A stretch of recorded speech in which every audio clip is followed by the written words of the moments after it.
All right, good evening, everybody. Welcome to the special joint meeting of the Antioch City Council and the Antioch Police Oversight Commission, Monday, June the 15th, 2026. Madam Clerk, could you please take the roll? Thank you, Mayor. Council Member Rocha. Here. Council Member Torres Walker. Present. Council Member Wilson. Here. Mayor Pro Tem Freitas. Present. Mayor Bernal. Here. Commissioner Peterson. Present. Commissioner Ben Ani. Absent. Commissioner Solis. Absent. Commissioner Kennedy. Here. Commissioner Lacey-Oha. Present. Vice Chair William. Present. Chair Taylor. Present. Thank you. We have a quorum at 6:35. All right, thank you. Will you please stand, if you're able, and join me in the Pledge of Allegiance? I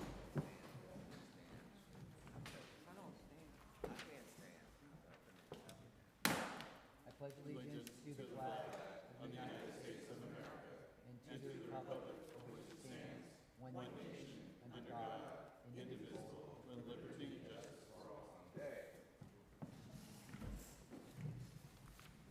Right now. All right, our first item tonight is discussion item, roles, responsibilities, and goals of the Antioch Police Oversight Commission. I will turn this over to our, I don't know if it's the city manager, yes? Excuse me, Mayor. Yes, ma'am. I'd like to make a motion to suspend the rules and have item 1 moved to the next APOC agenda, and also to have item 3 moved up to be second instead of third. Second. Clarification on the question. Are you saying item 1 you want completely off the agenda? Absolutely. APOC has had several discussions. We actually voted on the dais to have a facilitator hired to do this, and it was voted for us to discuss and participate in the RFP process. And we wanted someone who had experience in facilitating the goals and responsibilities of our role. And we weren't aware that this was something that was going to come up tonight, especially after we've had several discussions on how we want to develop our goal planning. Well, Mr. Mayor, this is a joint meeting. It's a general discussion of roles, responsibilities, and goals. I don't see any reason why we should delete it. We should have discussion about this, and the APOC could have this on their own agenda. But I don't know why you would eliminate it. That's part of the purpose, is to have a discussion amongst ourselves. Are we allowed to say something? Yes. Are we, like, do we have to vote, or are we, like, is this, If there was a motion and a second, yes, it would be as if so norm. is no further discussion, we just vote? Well, there's a motion and a second, so now would be the time to vote, yes. But we can have discussion. We have a motion and a second. So if there were some questions or concerns about this, we can discuss it. And for me to be, my question would be, this was agendized. Clearly, this was going to be the topic of a discussion tonight, and I'm not sure why we would want to remove it when it's item 1. That's my only question. I think what Chair Taylor is saying is that there was no discussion with the full commission that this particular item will be coming back, and that they had already been in discussion about how to get somebody to the meeting who actually has a background in civilian oversight. Exactly. That could help them, that could help the commission have a discussion around goals, and that they were hoping that then once they come to some conclusions, then that discussion would be able to come back with the council. I mean, unless anybody up here feel like they have a background in civilian police oversight bodies and that they can add something based on their experience. So is the thought to reduce the agenda to items just 2 and 3? Yes. Yes. And to have item 1 be a discussion on another day? I'm not really, Yes. I still really don't quite. Yes, understand that was why. exactly Is what that I what's was being asked? motioning, yes. I guess, Point of order. yes. With regards to the vote, you have 2 separate bodies here. I assume for it to be approved, both bodies need to approve. No, it is my understanding that it would be, We're not a group of 12. it is my understanding that it is a group of 12. No, it isn't. Yes, it is. No, it isn't. It isn't. It is. Well, you can say it as much as you want. I'm going to listen to our attorney, and our chair has spoken. Well, we so- waited more than 15 months to have a joint meeting, to have discussion about these items. It seems kind of ridiculous to me. If our items are repaired, Excuse me? Excuse me, I don't see Excuse me. anything, I don't see anything wrong with us, with this, with APOC, tabling this until our next meeting. That's your opinion, Because it we isn't did mine. discuss this previously, and I am going to stand behind our chair lady, Commissioner vice chair. Portia Taylor, and our vice chair. not to make it contentious, but Would- this is what she's asking for. I think what we're trying to clarify right now is that was supposed to technically be APOC's original meeting. It is now a joint meeting of the city council and APOC. Go ahead and shake her head. And so the question now lies around, where is the authority related to motions and decisions up here as two bodies are combined? Is it a vote of the majority of the body of two, or is it a majority vote of just the APOC? I think we're trying to figure that out right now. It is my understanding that it is a vote of the bodies combined, so it would be a majority vote of the 12. Could you let us know what code that comes under? I'd like to know, for this meeting and for the future. Yes, I can look into that. We don't have anything in our ordinance about joint meetings specifically. It does address saying the majority of those present, or the majority of the bodies, which is where I base my opinion on. I can, of course, do some research to see if there's some case law there, but I do not have that ready to go at this time.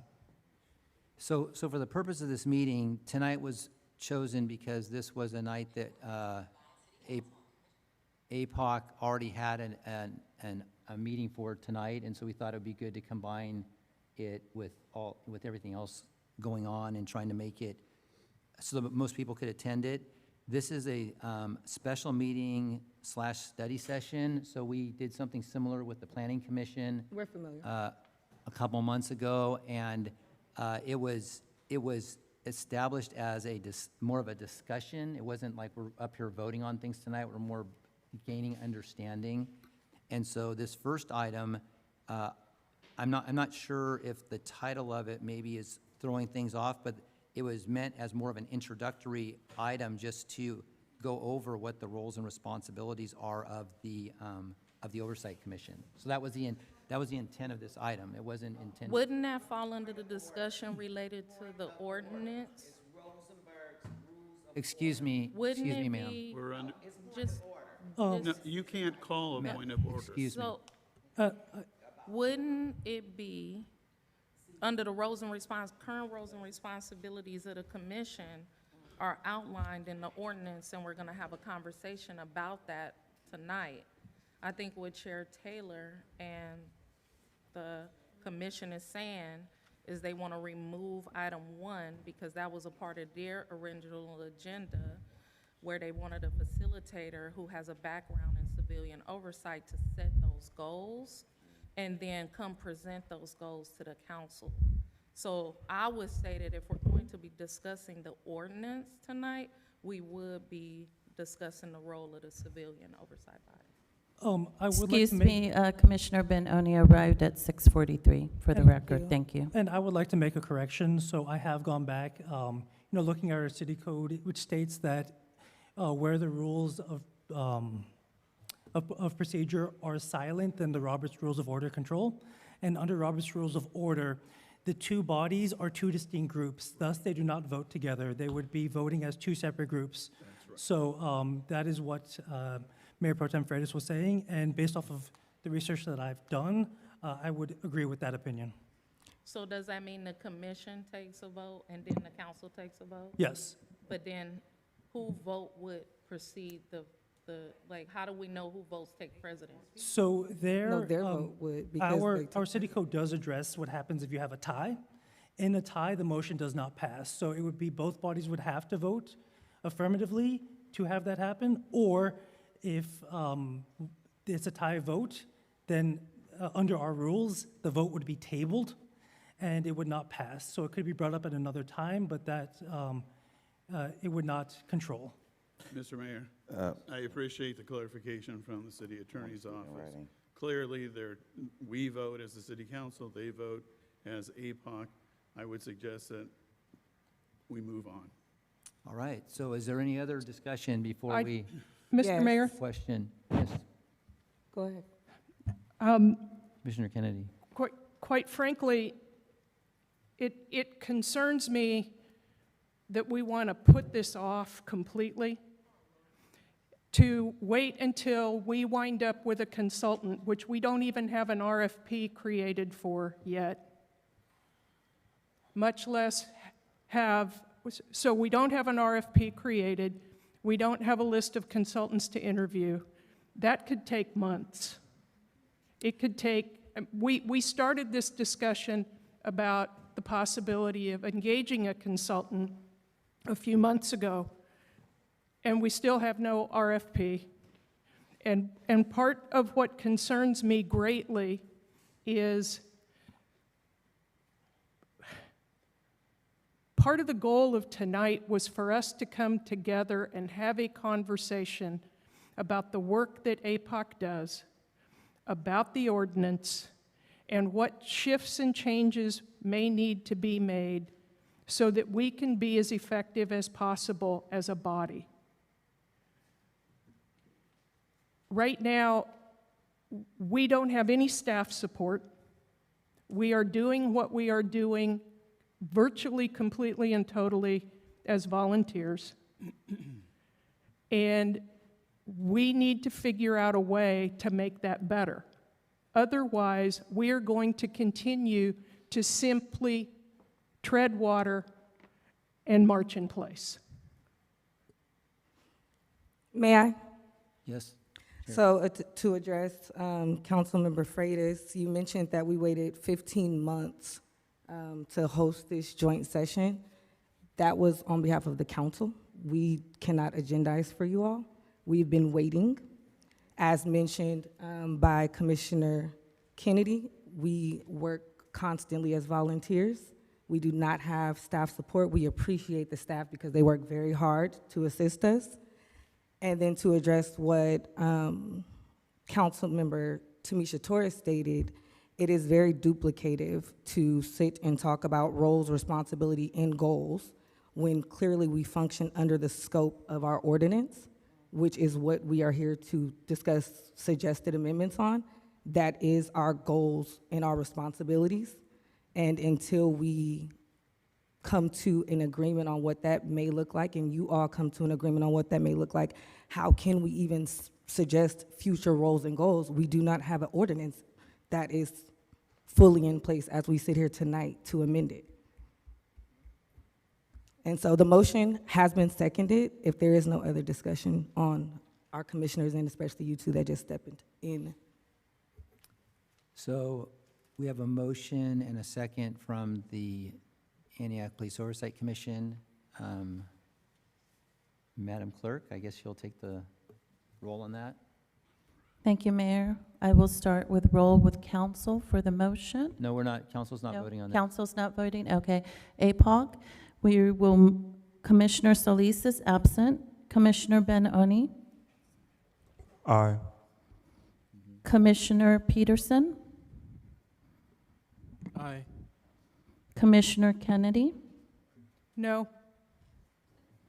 Commissioner Lacioja. Aye. Vice Chair Williams. Yes. Chair Taylor. Aye. The motion passes. All right, is there any Thank more you. discussion from council on this item? All right, could you please take the roll of the city council? Do we have to have public comment on that? Yeah, we haven't done public comment. Well, we're I just don't know if deciding it's- if we're going to hear the item or not, and then, we're just deciding right now if we're even going to hear the item or not, and then we can take public comment. Yes, I think because by saying the motion passes, there may have been some confusion. It passed, The commission. the commission passed the motion. Now it's the council's turn to vote for it, and so we do not know whether or not the motion has passed yet. Just for clarification, City Attorney's Office. I assume somebody needs to make a motion in a second for it to be under consideration by the City Council. Yes, I think that would be the cleanest way to do it, yes. All right, so do we have a motion to move item? Motion. We have a second? I'm sorry, the motion should be to move item 3 before item 2. And move, okay, I apologize. So to move, to remove item number 1 and move item number 3 before item number 2. So we have a Yes, motion from motion. Councilmember Torres Walker, I understood the motion. Motion. I'll second. second from Councilmember Wilson. Please, oh, go ahead, please. Councilmember Rocha? No. Councilmember Torres Walker? Aye. Councilmember Wilson? Yes. Mayor Pro Tem Freitas? No. Mayor Bernal? No. The motion does not pass. All right. Moving on, or continuing with item number 1, could we please get a presentation from staff? Yes, good evening, Mayor, City Council, and Commissioners, Chair Taylor. So this item in front of you is for discussion, and I have actually printed a clear and a clean copy of the powers and duties, and this came directly from our municipal code. The item that was in the staff report had some, either some amendments, but I printed a clean copy for council and for commissioners so they're able to see it. So I will now open it up. I don't know if you want to go through each of the duties, or I'll leave it up for discussion. Okay, do we have any? Excuse me, ma'am. Do we have any public comment on this item? No, I'm saying, do you have copies of what you're presenting? Don't see nothing on the board or nothing? Yes, and I also printed some extra copies. They're right over by the, where you get an agenda, yes. All right, do we have any public comment on this item? Yes, Mayor, we have 3 public comments. Catherine Wade, followed by Leslie May and Crystal Law.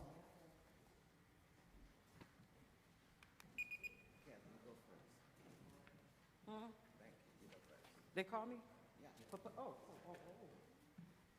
Okay. How many minutes do I have today? Because I can go all day, because I see this Antioch stuff is going backwards again, and I don't like it. I have, 3 minutes, ma'am. how many minutes, 4 or 5? 3 minutes, ma'am. Okay, need the whole year. I have all these complaints that I've been submitting since May, and they're doing the same thing, unable to process, no location. And coming here today, seeing this show here, it's like we're going backwards again. The same old people that were there when I was coming down to Antioch trying to get reports and trying to find out what was going on with my son. And now they've appointed some of the same people back up here doing the same stuff. So how do we go forward? How do we go forward from this? When the control should be right here. It took forever to get APOC here. It took forever to get an oversight. And my question is, where was INA, and what is INA doing with these complaints that we submit? With the leadership, I see it's nothing, because you guys are doing nothing, continuously to do nothing. And when other people have business to do, you're still taking it away from them. There is no way the commissioners should not be allowed to review citizens' complaints, because they don't go nowhere. All these complaints I've been submitting since May, unable to process. Can't find the location. I even ran up to you at the fair. I want an investigation of what they did to my son, and I want an investigation to come fast, because there is no way I get a list from the DA of Antioch police is still texting about my son and redacting officers that are still here. Amiri, Malad Baldwin is a non-breather pending in his home. Casey Brogdon beat him in 2014. Casey Brogdon laughed out loud. Did you read the report why I beat him in the anus? There is no way and I'm requesting today, whose leadership here? Whose meeting is this? I'm requesting today from Antioch Police Oversight Commission that I want a thorough investigation at what happened to my son. Because that wasn't the only thing they text that they put in that thing. And all these police is here that were texting and redacted names and videos that nobody investigated, that complaints I put in. Now, who's the leader here today? I want to know who's the leader here today. Because it seems like y'all been up here for years, and ain't nothing changed. Ain't nothing happened. We won't change. We didn't fight to get APOC for yo to come here and try to take control of the change that we need after these police has fucked up our community. And my son is dead, and I'm going to say it, and Freitas, you could say she's yelling, and I'm not an angry black woman. I'm a hurt black woman.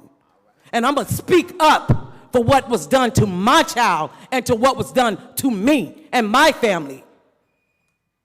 Give these people the right, give them the funding, give them whatever they need to get the help they need. Maddie Scott in San Francisco, she's over to APOC. Call her, she'll get it going. Because when black and brown people need something done, it's hard to get it done when you got leaders like them.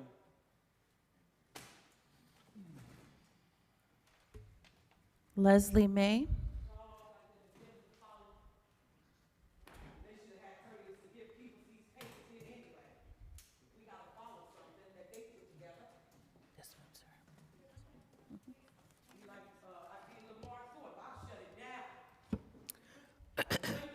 You're not the only one I picked on. Because there was more people here doing that to my child. But Lamar had to absorb all this shit. And he started, helped got this APOC started. So let's get it going and give them the privilege and the right to run their business. Excuse me, Ms. You're White. not doing it. First, I'd like to say that there is an ordinance established. I looked it up. I had looked it up before I left home, so I looked it up again while I was here, and when I did point of order, I was interrupted. But it's the Rosenberg's Rule of Order to comply with the Brown Act. And it states in here, in this act, which is when when the City Council and Commission meeting dictates how the legislative bodies conduct shared business. And it goes on talking about, the next thing is when there's a vote, it says here, quorum and voting, combining bodies require that a quorum, majority of both the city council and the commission be present. Passage requires a minimum of 3 affirmative votes or a majority of the full membership. So they're telling you that's not in there, they're lying. I'm gonna call them both-faced, a lie to their face, and the attorney. You're lying. You're covering up. So the second thing is they requested, and I believe that was discussed the very first meeting I went to at APOC after my surgery. It was a discussion about this during that meeting, about them having a person that is familiar, has been in this to negotiations or whatever they want to call it, to design I can't think of the procedures, whatever, that they needed that person to help them, and the person hadn't been. Now, we all know that City Manager Bessie Scott had that all set up. And as usual, she got kicked out of the way because she was too powerful and she was making the city do what they were supposed to do by law.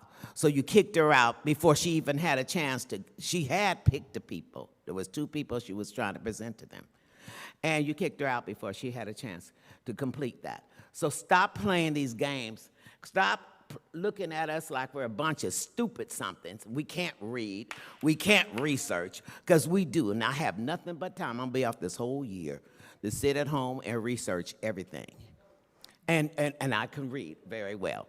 And finally, for the person who tried to pull a Michelle Obama on me about being a man on Tamisha Torres's website, I'm not a man, I'm a female, and maybe he had me mistaken with his mother, who's probably been having incestuous relationships with her family members since she was age 10. I did my research too, and I had an investigator find out about who it was. Thank you.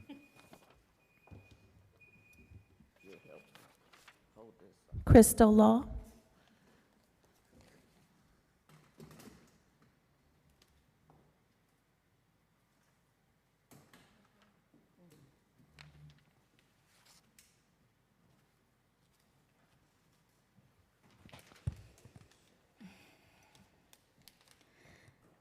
I think I expected kind of better.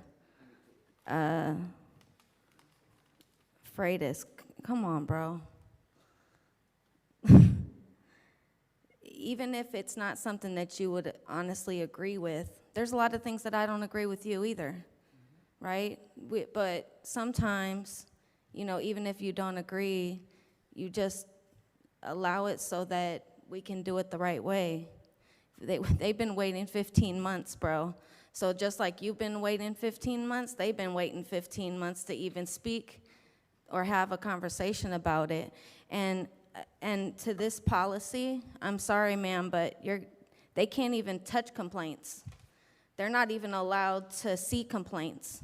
The only complaints that they're allowed to deal with is if I come up here and say something and then they're told about a complaint. But they can't look at any complaints given to the police department at all. So this has to be redone because there's some things in here that they're not even allowed to do.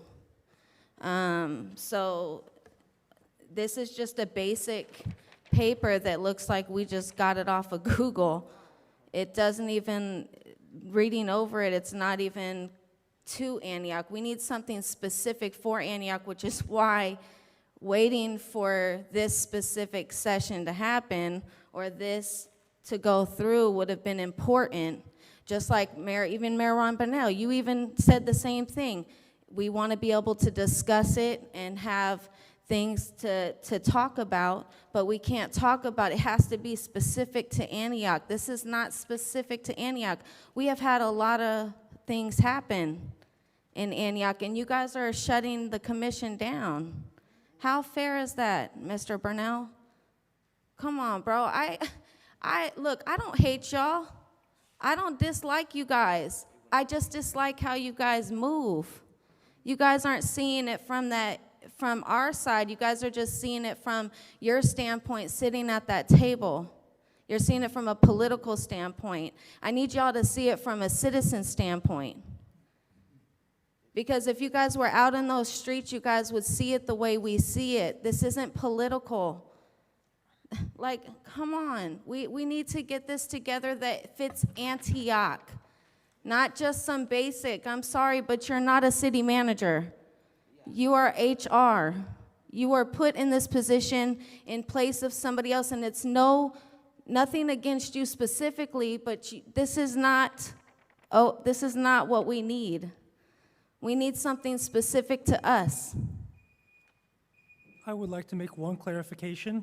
This is Antioch's currently existing, and this is taken from the current APOC ordinance.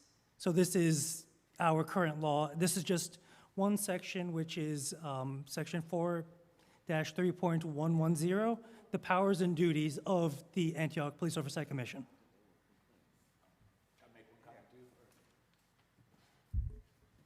And just we're doing one, you guys? Yes. This is a public comment on number 1.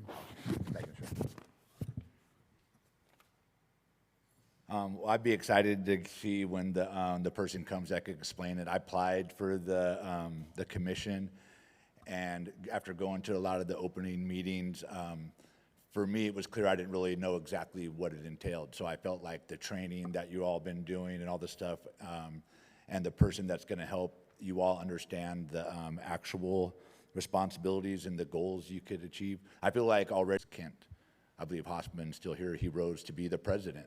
Kent, I believe Hoffman's still here. He rose to be the president.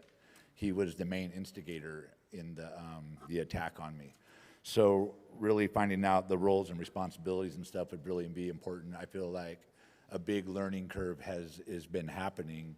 A lot of times I felt like, you know, I wanted more. I feel like we all did.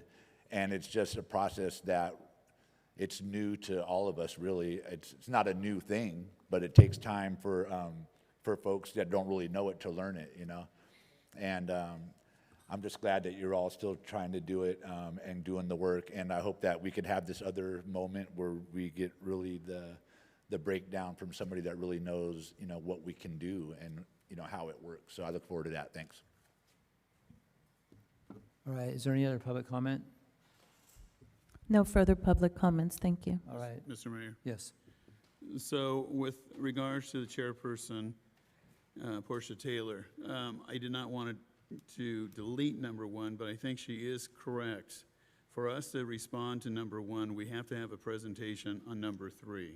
We have to understand what the new law, AB 847, really implies, because I think it will actually help us, guide us, with regard to the roles, the responsibilities, and the goal of the Antioch Police Oversight Commission. And so I don't know how we can talk about number 1 without first talking about number 3. So I would move that we suspend the agenda and that we actually have the presentation on item 3, dealing with Assembly Bill 847. All right, we have a motion on the council side to move item number 3 to the beginning of the meeting. No, she wanted to delete number 1.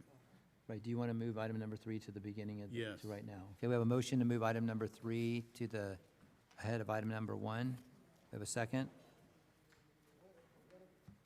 Okay. Dies. All right. So it dies for lack of a second. So we're back to the item number 1, discussing the roles, responsibilities, and goals of the Antioch Oversight Commission. Maybe if it was looked at this way, this is our current list of roles and responsibilities as a baseline for our discussion tonight. And I think sometimes it, just looking at this, we have item number 2, which has the amendments to the ordinance or proposed amendments to the ordinance. This is just the baseline of what the current roles and responsibilities are, powers and duties of the Oversight Commission, Police Oversight Commission.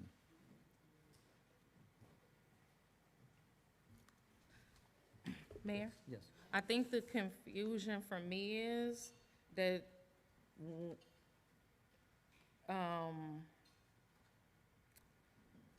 this didn't have to be 3 agenda items even, because the roles, the discussion around modifying the ordinance also includes the discussion around powers and duties, which also would have included us taking Chair Taylor's first recommendation to actually look at the Assembly bill before we discuss the ordinance, so that we can either, based on state legislation, give the APOC more authority as mentioned in the Assembly bill. So I think, like, we're gonna talk about item 1 and item 2, to me, are similar.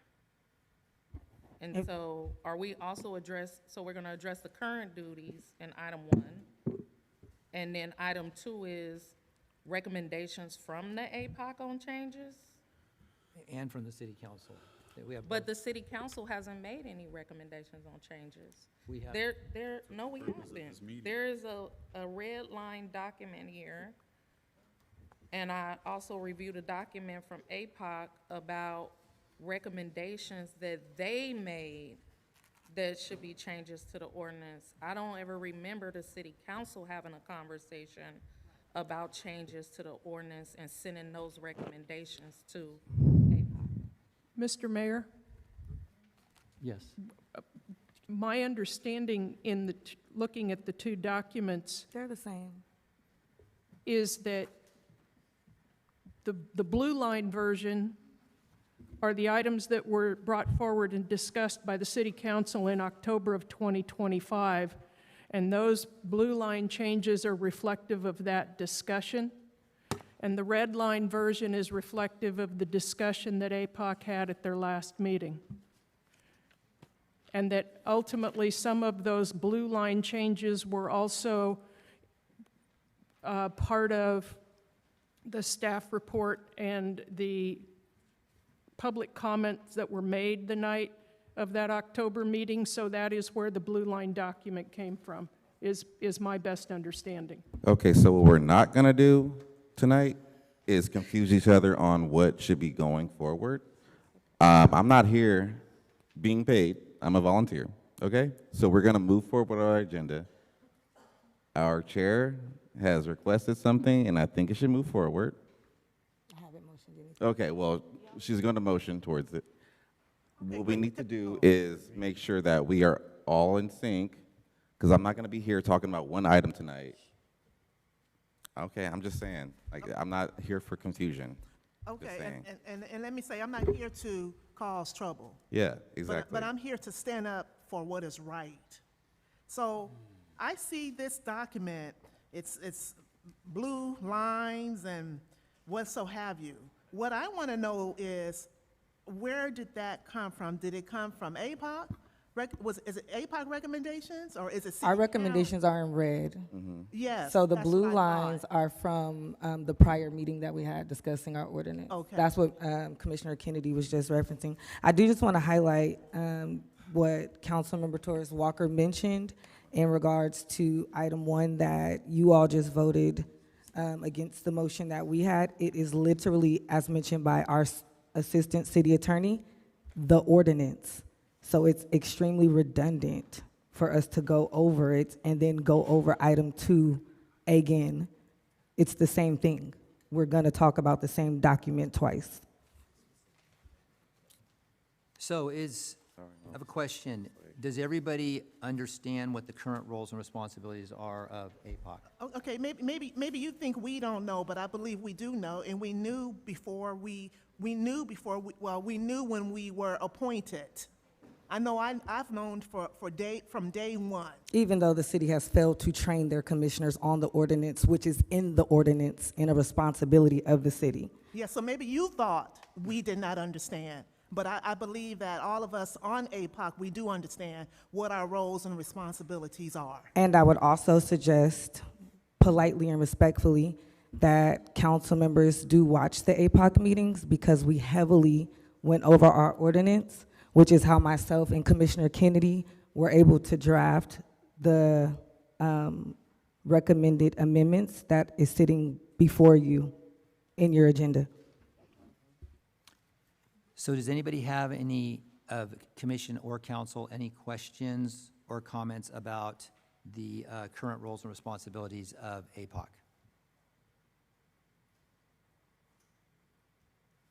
I would just suggest if there are none, we move on to item 2. That's what we'll do. So if there's no questions or comments, we will conclude this item, and we will move on to item number 2. No, it's still Item 2. still item 2, still the same order. All right, item number 2, discussion item, overview and recommendations of the Antioch Police Oversight Commission ordinance amendments. Yes, so for this item, as I said in the staff report, on October 14th, 2025, I presented the ordinance to council to get input as to what changes they would like. So the city consulted with APOC to formulate some suggestions. However, as time came out, it seemed that APOC felt as if those suggestions were not accurately portrayed to council. So in order to facilitate a discussion, I presented here before you today. First is the suggested amendments to the ordinance that were given on October 14th. Those are the blue line amendments, that's attachment A. Then there is the red line amendments, which are after that, so we did have a meeting with APOC, and I believe I may have the date in here. Yes, on June 1st, APOC met, and they voted on and decided what they would like, what the changes that they would like to see, which are outlined in the second red line document. Both of them were just presented so you could see kind of, we have the original ordinance, we have what council has already considered, and then here what APOC would like council to consider. So at this time, I leave it up to the council and the commission to determine how they would like this discussion to go on, but it may be helpful if the commission addresses the council and tells them the changes that they would like to see. If they don't match up with what we already have, and the discussion can continue from there, but that's only a suggestion. All right, thank you very much. Do we have any public comment on item number 2? Yes, we do. Leslie May.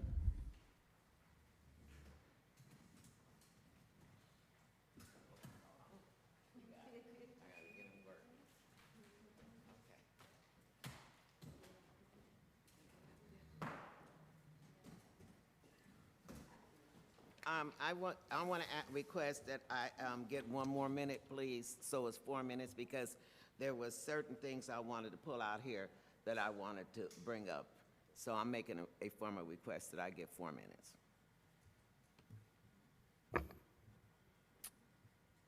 We will grant you 4 minutes, Thank Ms. you. May. Okay, thank you. The first thing is 4-3103, membership and appointment. When I was reading A, I would say I don't agree with this, the last sentence. The mayor shall nominate candidates for membership to the police commission to the city council for approval. I don't believe it's a one-person job. I think that it should be where it was, where community members meet with each city council person, and then they choose who they feel is the best candidate. The second part is C, number 4. One employee or student of the Antioch Unified School District, maybe I'm wrong, but I think employee should be struck, because it was, if I'm wrong, correct me, but I believe we were saying a student or a young person, so up to age 21 or 25 or something when it was first adopted, that they should have on this commission. We do not have that representation here. We do not have that. Well, maybe Hosea is, so I don't know how old Hosea is. Okay, next one is, it says additional content from previous item under E. It said, I think anyone not living in Antioch should be added to that. Then we go over to 4.4-3104, and it's under D. And it's the last thing. It says additional content per previous item. And I said, once again, I'm saying, why should it only the mayor have the sole authority to appoint someone to replace a commissioner? Because he can be biased, as we know. He's already biased. Then we go to 4-3107, where it says no compensation. And we go over to the bottom where it says funding will be incorporated into the city manager's budget with the specific allocation amount determined during each budget cycle. Well, I'm having an issue with that, because it was stated they had a $75,000 budget, and I'm looking at 1, 2, 3, 4, 5, 6 people sitting up here, minus ones, which would be 7, and $75,000 for trainings or anything, reimbursements, that sort of thing. And now you're suggesting that it's being cut down to $25,000. That's $50,000 less than what that budget was. That is too much. That is a way of tying their hands. That is a way of stopping the commission from doing what they were appointed to do, what the citizens of Antioch, the fed-up citizens of Antioch, the Antioch residents who are mourning their dead children, cousins, uncles, nieces, sisters, from the police brutality that was going on when you were city manager. And we fought for this APOC. We fought for this APOC for this one reason, so that we would have somebody to monitor the police and also monitor the city council and what's going on in here, and also answer to the residents of Antioch. We also, I think, should be in here that even though the people can go to the police, we were told that they would be able to go to the Antioch police oversight commissioners, file complaints with them at a commission, and they would get a chance to even examine and talk about and do inquiry for the citizens' complaints. So instead of you trying to neutralize and get rid of the APOC, you need to work with the APOC. Stop. You're doing too darn much. Now you're really stepping on folks' toes now. Do we have any more public comment? And I just want to note that because a member of the public was given 4 minutes to speak, that will be the new baseline time. So all members going forward get 4 minutes.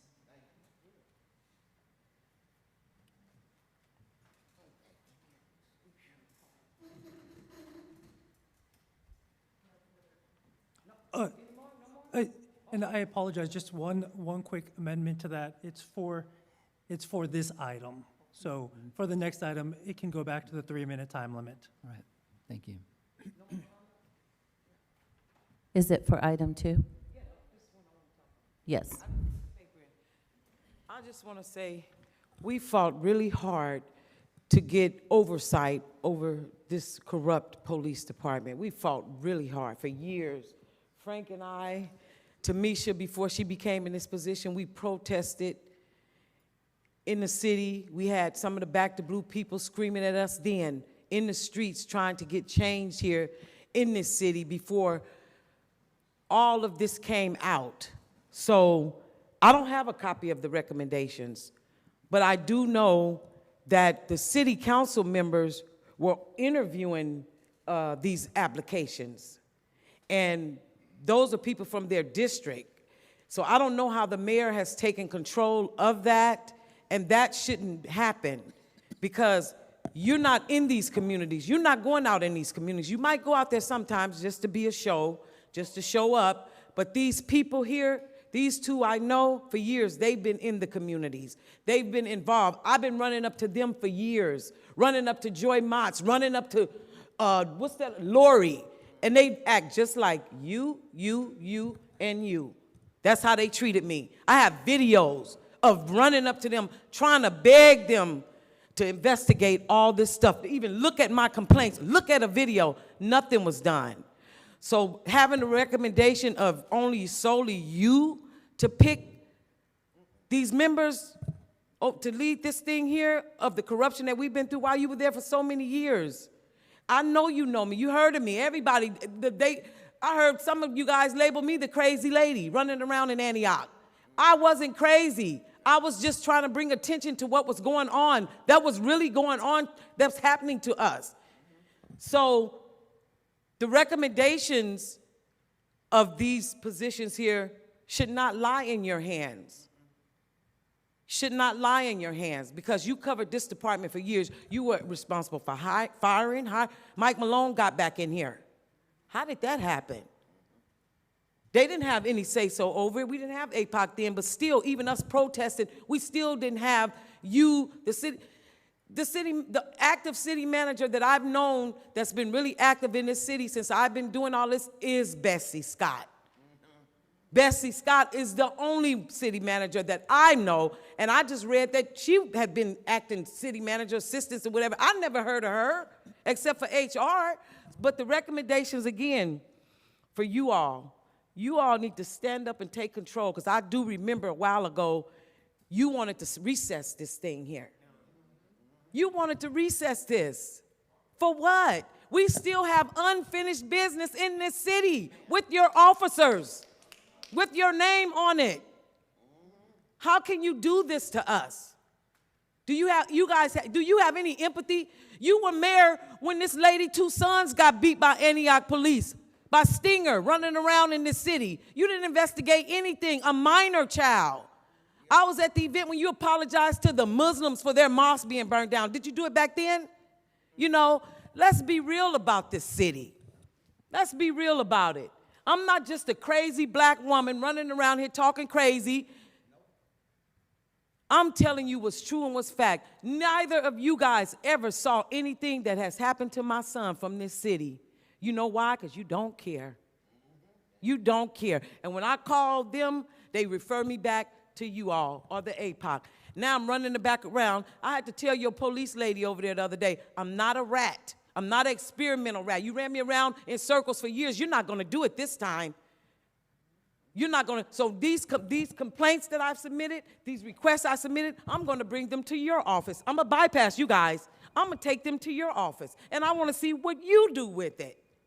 I want a full investigation of what happened to Malad Baldwin here in Antioch, and a full investigation of what happened to me, Catherine Wade, here in Antioch, your city, when you were city manager and now you're mayor, so you have power and you're using it today. I want to leave this in your office to see what type of investigation you're going to give me. I'm not going to stop until I get justice. Thank you, Ms. Wade. It wasn't 4 minutes. You played me with that. You played me with that. I still had a few seconds. I'm not crazy.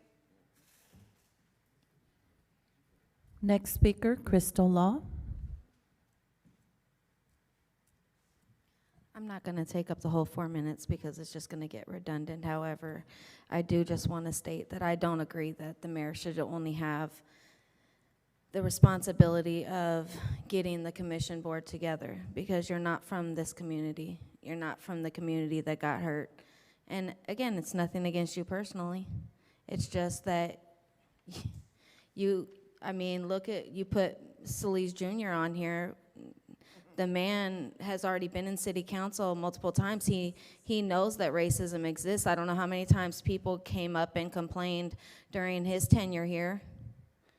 So the fact that he would even say that he didn't know, that he doesn't know. This is actually his 3rd or 4th meeting that he's missed, by the way.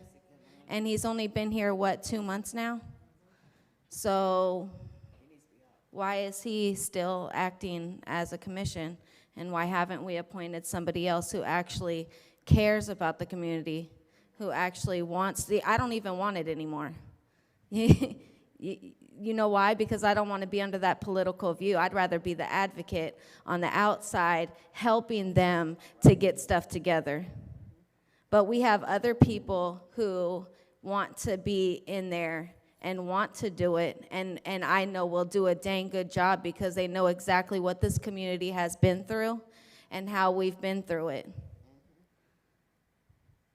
So I'm going to need you to have a chat and find out where he's at. Does he care? We've been waiting for this meeting for a while now. Come on, Mayor. Please. I'm praying for you, sir. I'm begging you. We need this commission to get itself together. This isn't a back and forth against each other. We need to work together to get things done so that we can fix what has been done. You, Mr. Rocha, have worked with kids who've gone through this struggle. So you should have seen it from the front line, sir. This isn't a play against each other. I don't...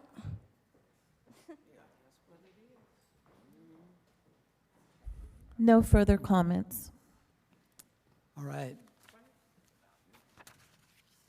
This item is before the commission and the council for discussion. Yes.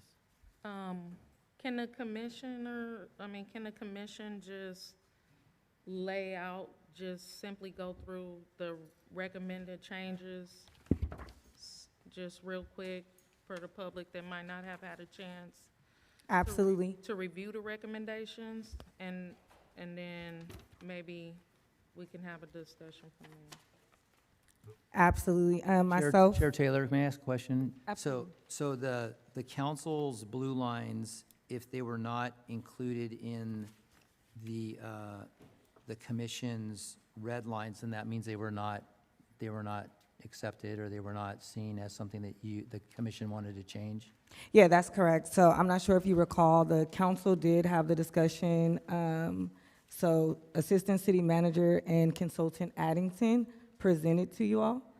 We did, as commissioners, come forth and speak, and so did several community members. You all at that time chose to not adopt the blue-lined items. And then since the discussion has been kind of paused and on hold, and so we as a commission decided to then have this document drafted so that we can bring something forward that reflected what we believed would be a positive addition to the current ordinance. We didn't really remove anything. I think what we tried to do is strengthen the ordinance. Okay, Mm-hmm. but to the question, so if it's not in your proposal or the commission's proposal, then this is what you're asking for, or what would you be recommending to council? Correct. So the blue items you all did discuss. The red items are new recommendations. Okay, thank you. Okay. And Commissioner, are you still okay with presenting? Sure. Okay. So just to also to come back to clarification, the blue line version of the ordinance is, seeing it in this packet is the first time we've seen it in blue line form. We we saw the PowerPoint, we saw the staff report back in October, but we were never brought this version back for any additional comment or consideration. That is So correct. I don't believe that, at least this is my take on it, that we would necessarily be dismissive of any and/or all of these blue line changes. I think that the changes that we have outlined in red in our version addresses some of the things that we think are consistent. For example, so if you look at item 4-3-102, where we added encourage non-biased community-based policing, that's actually a phrase change that we think better reflects the job and the role of the commission and is the ultimate goal of police oversight. If you move to what... That wasn't a phrase change, that was an addition that you suggested. That wasn't a phrase change, that was an addition that you suggested. Oh, I thought we had a... No, there was nothing that there. was just You an actually addition. added Okay, that. my mistake, that was just an addition, sorry. If you move to page 2, Commissioner Kennedy, are you going to walk through this just from the beginning through the end of it, or are you going to be jumping around? I'm going to go through it straight through if Okay, that's perfect. okay. Okay, yes. And before you begin, I'm so sorry. Assistant City Attorney, just based on the way that you started the statement, clarifying that the items in blue are what was presented to the council. Yes, Okay. At the October 14th meeting, I presented some suggestions to the council. The council gave feedback at that time. That feedback was then instituted into the blue line edit that I included. So I produced what, based off of the comments I received, what was the direction from the council at that time. In the intervening time, there was a discussion about APOC and their ability to have input in there and have direct input with the council. That's why this item, that's why this is here. So it's just kind of, so you could see what Ms. Cortez provided was the ordinance as it already exists. The blue line is what was discussed by council on October 14th. And the red line that Commissioner Kennedy is going through right now is what APOC came up with on June 1st as their, kind of their ideal version of the ordinance. Thank you. Mr. Mayor, can I just add? Yes. I just want to, it appears to me from what I'm hearing that the commission wasn't real clear when the blue lined items came before us in October last year. And I remember there was some confusion on, and even there were some questions from a few of us on items that we weren't clear about. The items that are redlined that is coming from the commission on things they would like to see implemented or added, or somehow there needs to be an overlay, and so we can look at both simultaneously. I don't think we can accomplish that line by line tonight. I would suggest that we consider having time for the commission to be able to review the blue lined items, to be clear, with their recommendations. We can do the same looking at the items that they would like to see added or considered. And then we should be able to try to come together to find some compromise in the language. Because it seems to me, what I'm hearing tonight, is that some of what we're seeing tonight is new for people along this table. Maybe I'm mistaken, but that's what it appears to me. Because when we're talking about the blue line items, I remember the meeting in October, and I remember speaking about each of these items and us giving us a little bit of feedback. And then my understanding was that the commission was then going to review our items that we talked about in October, and that this will be coming back to us. And this is the first time I'm seeing the red-lined items. So I think we should discuss the red-line recommendations to see how we can work the language in or not, depending on what our consensus is as a council. That's just my suggestion, because it seems to me like one of the reasons why we're stuck is because we haven't had time to digest, review the information that's being presented to us tonight. Just a thought. Mr. Mayor, Yes. 2 items. Number one, since we have APOC here with the council, I would at least like to go through their suggestions, to hear them, they can explain them. And I know this may, so I think we're finished with 4.3.102, but I know this is going to surprise Ms. May on 4.3.301, item number 4. I think she's right. I don't think one employee of Antioch Unified School District is appropriate. She suggested youth. I don't know what the definition, 18 to 20, I don't know what the definition of youth is, but I would delete personally one employee out and put youth and maybe in parentheses, say 18 to 26 years of age, or a student of the Antioch Unified School District. Can I please make one important clarification? So subsection E states shall not be eligible to serve. That's where city employees are listed. So as it currently stands, it says, I'm on 403.1, yeah, 103.4, which reads. Section C4. Section C, which reads one employee or student of the Antioch Unified School District. oh, sorry, I apologize for, That's okay. for that. I also just want to point out that these are not requirements for APOC. As it currently exists, of course, the council, if the council wishes, they can change it, that these are requirements, but right now, these are recommendations. I understand. I simply, Ms. May made a suggestion. I think it's valid. I would delete one employee and put youth and put in parentheses 18 to 26. I don't know if that's right, but I think, so it would read youth in parentheses 18 to 26 years of age or student of the Antioch Unified School District. I'm okay with that. I think that was a very good, I don't think we need to have an employee of the Unified School District. Mayor Pro Tem, would you mind if I ask a question on top Sure. of that? So, section 4-3.103, which is membership and appointments, which is where Councilmember Freitas is saying eliminate one employee, include student or youth or young adult, 18 to 26. And you mentioned that, acting city attorney, that this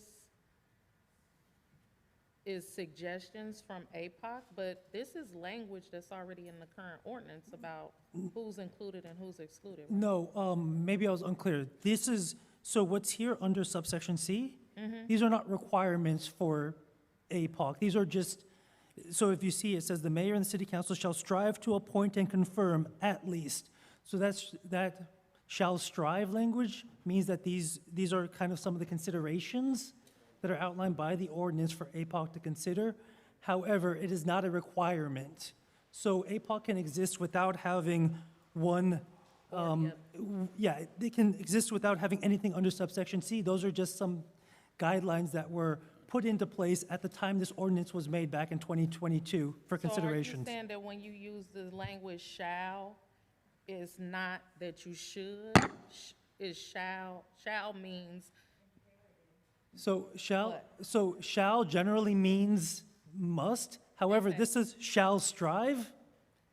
So the shall, it modifies the strive. So it means you must try to meet what's here, but it's not a requirement for the commission. So if the council would like to strike that strive language, that would be possible, but that's not the way the current ordinance reads. Thank you.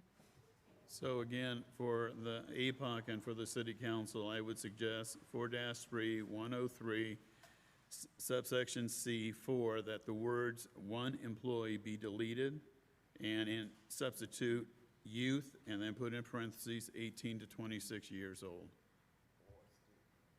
Or the rest of the line's fine. I actually agree with that. That's a good suggestion, and Commissioner Benoni does fit the criteria of that, so that would be helpful. And that's the TAY age range for youth, transitional age youth, so standard. That would be a good change, in my opinion. Yeah, Mr. Mayor? Yeah, just, when I read through this and I saw about, also the intent is to attempt to have representatives from each quadrant of the city, District 1, 2, 3, and 4. That's the desire to try to get there, but it's not required. I think that's kind of what I'm hearing the attorney say, is that in our best interest, we want to try to check off as many boxes as possible, but that it's not mandatory that every one of them get checked out. But to Mayor Pro Tem Freitas's comment, we have the ability and the authority to change that if we all are in agreement, and I have no problem doing that. Just looking at the different red line, maybe we can come to compromise on some of these items, so at least we can get some groundwork started. That's how I see it. Yeah, Councilmember Rocha, I just, maybe a little bit of background would be helpful. Sure. So, I'm so sorry to interrupt. The commissioners on this end can't hear y'all. Can y'all please speak oh, up? you sure you want me to raise my voice? Just a little bit. Not really. Just a little So, Girl, raise your voice. So what I was As long as it's saying positive. to Councilmember Rocha is just to add some context. When the commission was originally established, and I think this is kind of what Kevin is speaking to, is that the mayor has the authority to interview and recommend to the council appointments. The mayor doesn't have the authority to appoint.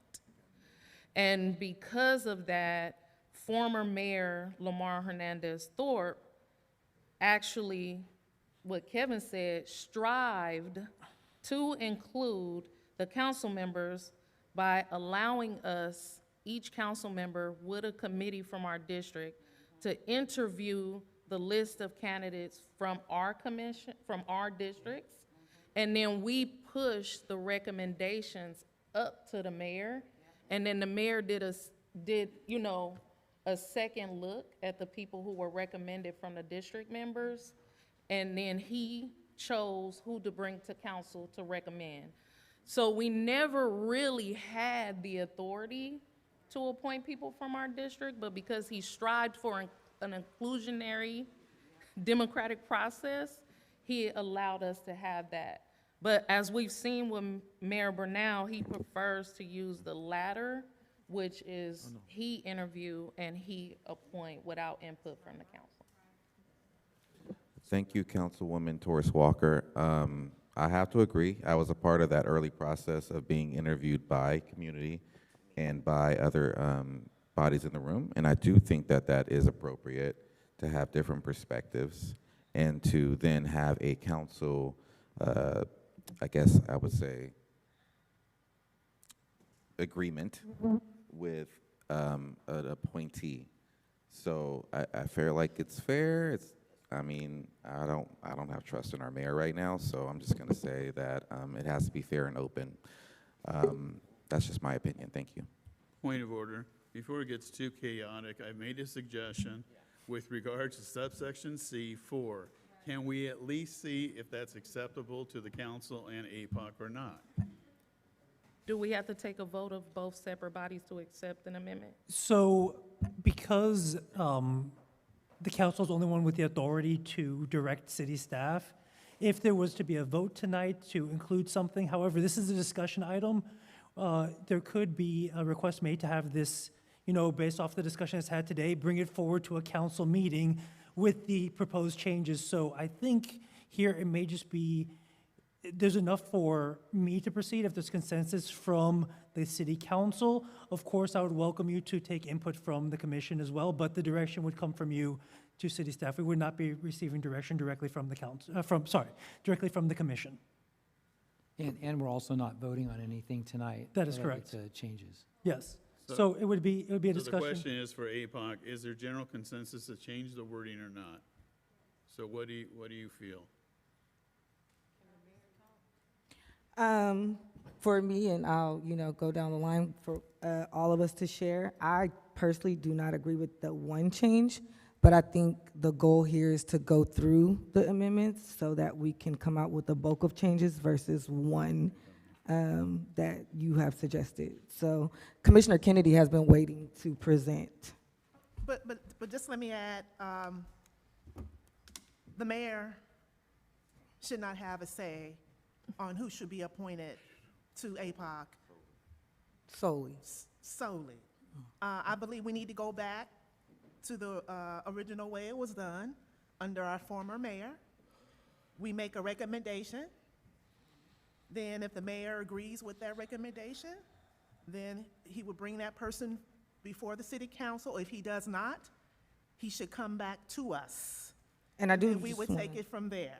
clarify, by that you mean including the other council members, because currently the process is that it's the mayor, whomever the city manager is, and then myself who does the interviews. Right. But you're saying that other council members and commissioners' community should be present for the interview process. Okay. Exactly, because I remember, I concur with Commissioner Williams, because I know how it was. We are all three originals. Yes, And yes, yes. I was interviewed by the NAACP. Right, and we need to go back to that. One person should not be making the final decision, you know. I mean, I'm just gonna be honest, because like I stated before, I'm here to speak up for what is right. Okay. If I may, I think one of the other things, and this jumps ahead to some of the changes that we proposed, and it was something that the council mentioned multiple times in October, is that there are aspects of APOC's ordinance that's inconsistent with the city's baseline boards and commission ordinance. An example of that, regardless of whether folks agree or disagree, is that the mayor has the authority to interview candidates for boards and commissions, for all boards and commissions. And it's my understanding that different mayors have approached those interviews different ways. They have included department heads. They have included the chair of a commission. And so I think one of the things that needs to really be seriously looked at, and it's reflected in some of the changes that we proposed when it came to attendance. The attendance policy for APOC was so completely and totally off kilter compared to the baseline attendance ordinance for boards and commissions. Our suggestion, as you'll notice, is absolutely consistent with the baseline boards and commission ordinance.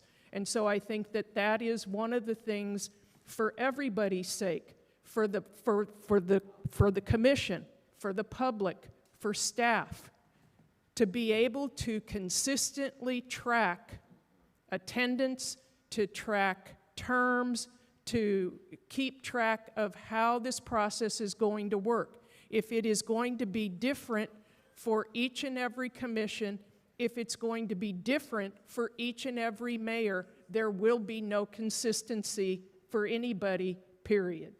I would say one thing about consistency, since you left off on that point. Consistency looks like the community, I'm sorry, that has been harmed. And if we're not encouraging folks who, okay, I'm staying on the agenda. Thank you, Chair.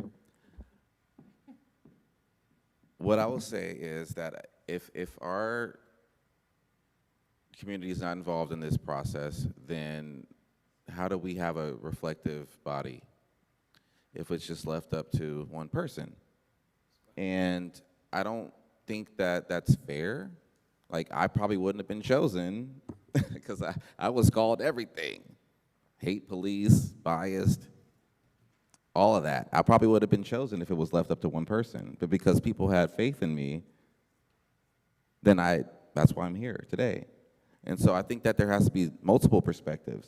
Yeah, and then I'm sorry, Commissioner Oha, but when you have one person that has shown to have a certain ideology that doesn't reflect the makeup and body of this commission, then you're not going to have people that reflect the community and have those lived experiences. So I get what you're saying, but... Who are you talking to? Commissioner Kennedy. Okay. I get what you're saying, but I just don't think that... I'm sorry. I just don't think that's right. I think that we need to reflect on how this ordinance was made and how it was originally constructed. I see Sorry. Commissioner Lacey Oha, go ahead. And then I'm gonna move us forward so we can actually talk about the red lines. Right. Let me just add that I understand what you're saying, Commissioner Kennedy, I really do. But we also have to listen to our community members, and they have a concern. What I'm really concerned about is a conflict of interest, you know. So I just think we need, and I understand there is a rules and all of this, I understand all of that, but however, one person should not make the final decision. And once again, I'm gonna say I understand where you are coming from, but also listen to what we have to say. Mr. Mayor, Yes. I just wanted to add one thing. Point of clarification is, mayor doesn't make the decision. He may make the recommendation, but the council members, majority, make the decision. So if I have a problem with any particular recommendation, I can simply vote no. To Commissioner Kennedy's comments, I believe we need to be consistent across all commissions. And whatever the process for one, it should be the process for others. I am open to having further discussion amongst our leadership team on how we can be maybe more collaborative or have more input, similar to kind of what we did with the general plan, where we tried to get more representation. I think that that's something we can take as food for thought on how we can better improve our practices. But in terms of changing the policy for one commission versus everybody else, I'm not going to sign off on that. Respectfully, Councilmember Rocha, Commissioner Williams here, we all know that whatever the mayor brings to you, you're going to vote with them. I'm sorry. That's just how I've seen it, and I'm saying it how it is. We're not here looking like fools. We know how you're going to vote. I'm sorry. I'm tired of holding my tongue. We know that if there's a name, you're going to go for it. We know there's a candidate, you're going to go for it. I'm saying, like, there's no autonomy. And I might be off topic, excuse me, ooh, sorry. I might be off topic, but I'm just saying, like, we know how this council is right now. And I'm not going to violate myself, thank you, Chair. But I'm just saying, you can say these things, but we know how it plays out. I'm speaking for the community. Can I make some clarifications? Because I know when we first started this, I requested that the APOC take us through the red line items and their justifications for the recommendations. Councilmember Torres Walker, I'm sorry, could you speak up, please? Oh, raise my voice, yes. When I first tried to open with this, my suggestion was to have APOC go over the red line changes for us and the justification for their recommendation. So, and since they have no voting authority in this room tonight, then it will be up to the council to either vote those recommendations up and down because they have no power tonight. And then I want to make a clarification about the discussion around who gets to appoint. The mayor interviews and then brings recommendations to the council, and like Councilmember Rocha said, we could vote them up or down. I think the challenge people are having with that is that who comes for us to vote up or down isn't inclusive of everybody who was interviewed with and lacks a justification from the mayor on why he didn't recommend those folks. The process we were talking about that was implemented under the former mayor, that was a practice. So there's a difference between a policy and a practice. The policy says the mayor interviews, make recommendations to the council appoints. In practice, the former mayor made it a more inclusive process. And so it is not that now because we have a new mayor who is doing their own process. So I don't want us to get policy confused with process, but I would like if the commission could go through the red-lined items. I'm ready. Make a justification so we can discuss and vote it up or down. Or make recommendations, not a vote, but direction to staff to bring us back something that the council and the commission could live with. And Commissioner Kennedy, before you dive into that, I'd just like to add one comment to what's this discussion's been going on. So my goal has been to follow the ordinance and what it says. Chair Taylor has been involved in, since I've been mayor, she's been involved along with City Manager Scott in all of the interviews except for your own, correct? Correct. So the process has been city manager, chair, myself. We Correct. interview, same questions for all the candidates. Correct. And then we discuss it, and then I go forward with a recommendation. That is correct. Okay. And 4 of the folks up on this table right now have been, as a result. Mr. Benoni is one of the folks who has been appointed as well as you, Chair Taylor, as well as Ms. Kennedy, and also as well as Mr. Peterson. So Correct. that's been those have been the 4 folks who have been either reappointed or appointed since I've been mayor. With that, let's move on with the going through the agenda, please, or through the items. Commissioner Kennedy.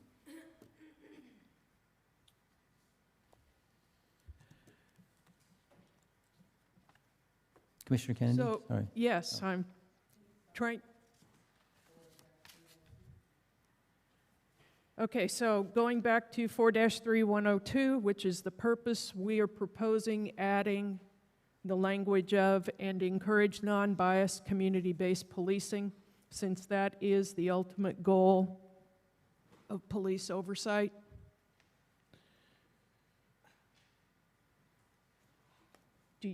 Okay. If you go to page 2, we are recommending the deletion of unexcused absences from at least 3 meetings and including the attendance policy for the base board and commission ordinance, which indicates that no member of a board or commission may have more than 3 consecutive absences, nor miss 20% or more of regularly scheduled meetings during any rolling 12-month period, except the Administrative Appeals Board. A person in violation of these standards may apply to the mayor for relief from these requirements based on unusual or extenuating circumstances. The secretary or clerk of each board or commission shall monthly prepare and deliver to the city clerk an attendance report of members. Just want to highlight for that section, it fits what Councilmember Rocha mentioned, and all of you voted or discussed in October for wanting cohesiveness across all commissions.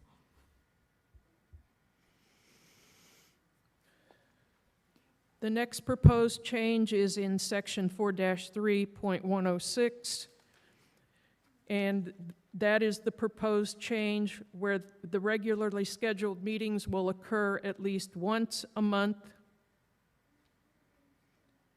That does not mean that the commission cannot meet more often than that, i.e. twice a month based on a vote, which I think is reflected in the blue line version of the council, or of the city attorney's copy. For the budget, APOC funding is currently budgeted in the city manager's budget, and we've got "or another location" because there's been a lack of clarity as to exactly what our budget entails, the amounts, and how it's allocated for things in general. So that's really more of a comment.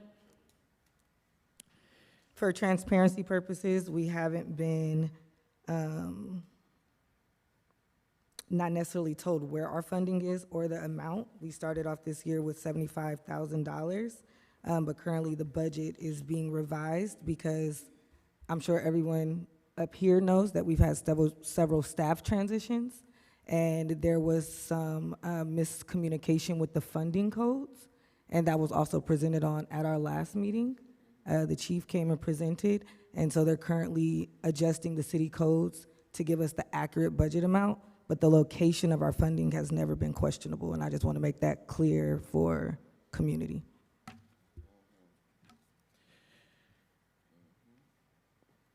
And then the proposed change, training should be identified and funding allocated each budget cycle. Moving to the next page, under powers and duties, determine how AB 847 impacts those powers and duties. In section A,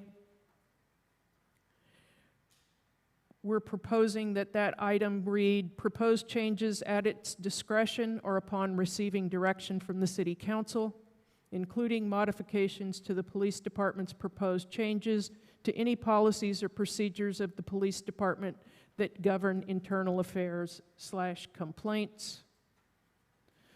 Moving down to item D, the police commission shall conduct at least one public hearing, and we've got that / study session.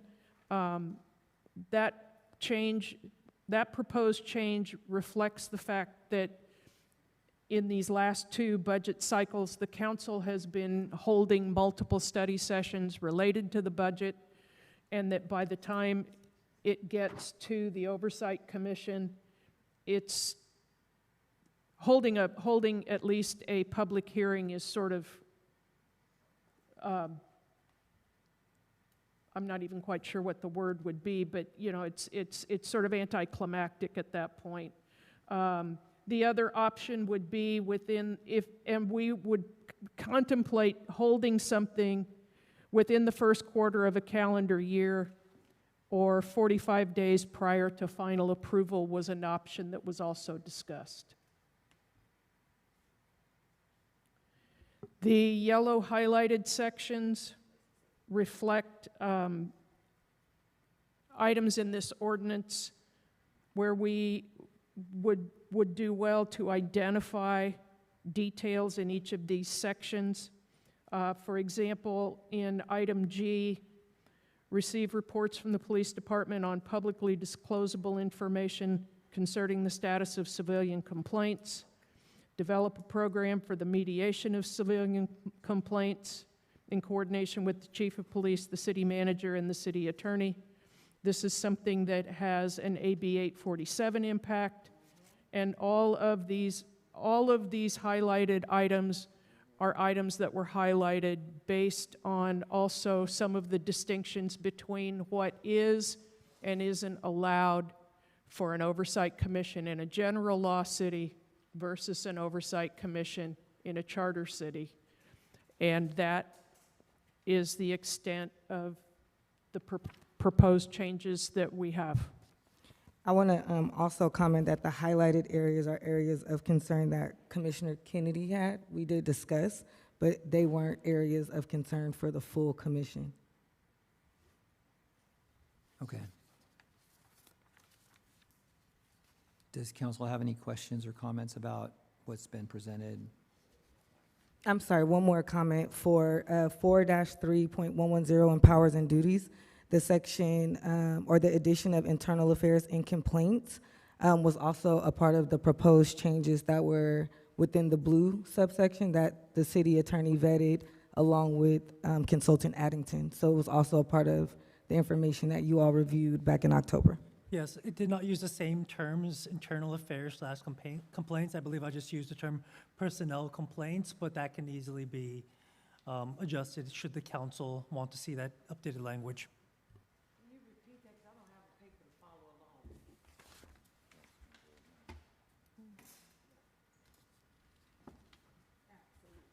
So what I was saying is that it is 4-3.110 powers and duties.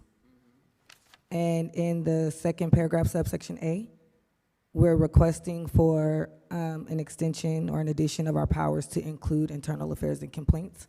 So currently, for instance, in item G that's highlighted at the bottom, we currently receive quarterly reports from the chief, and we have been since the inception of APOC.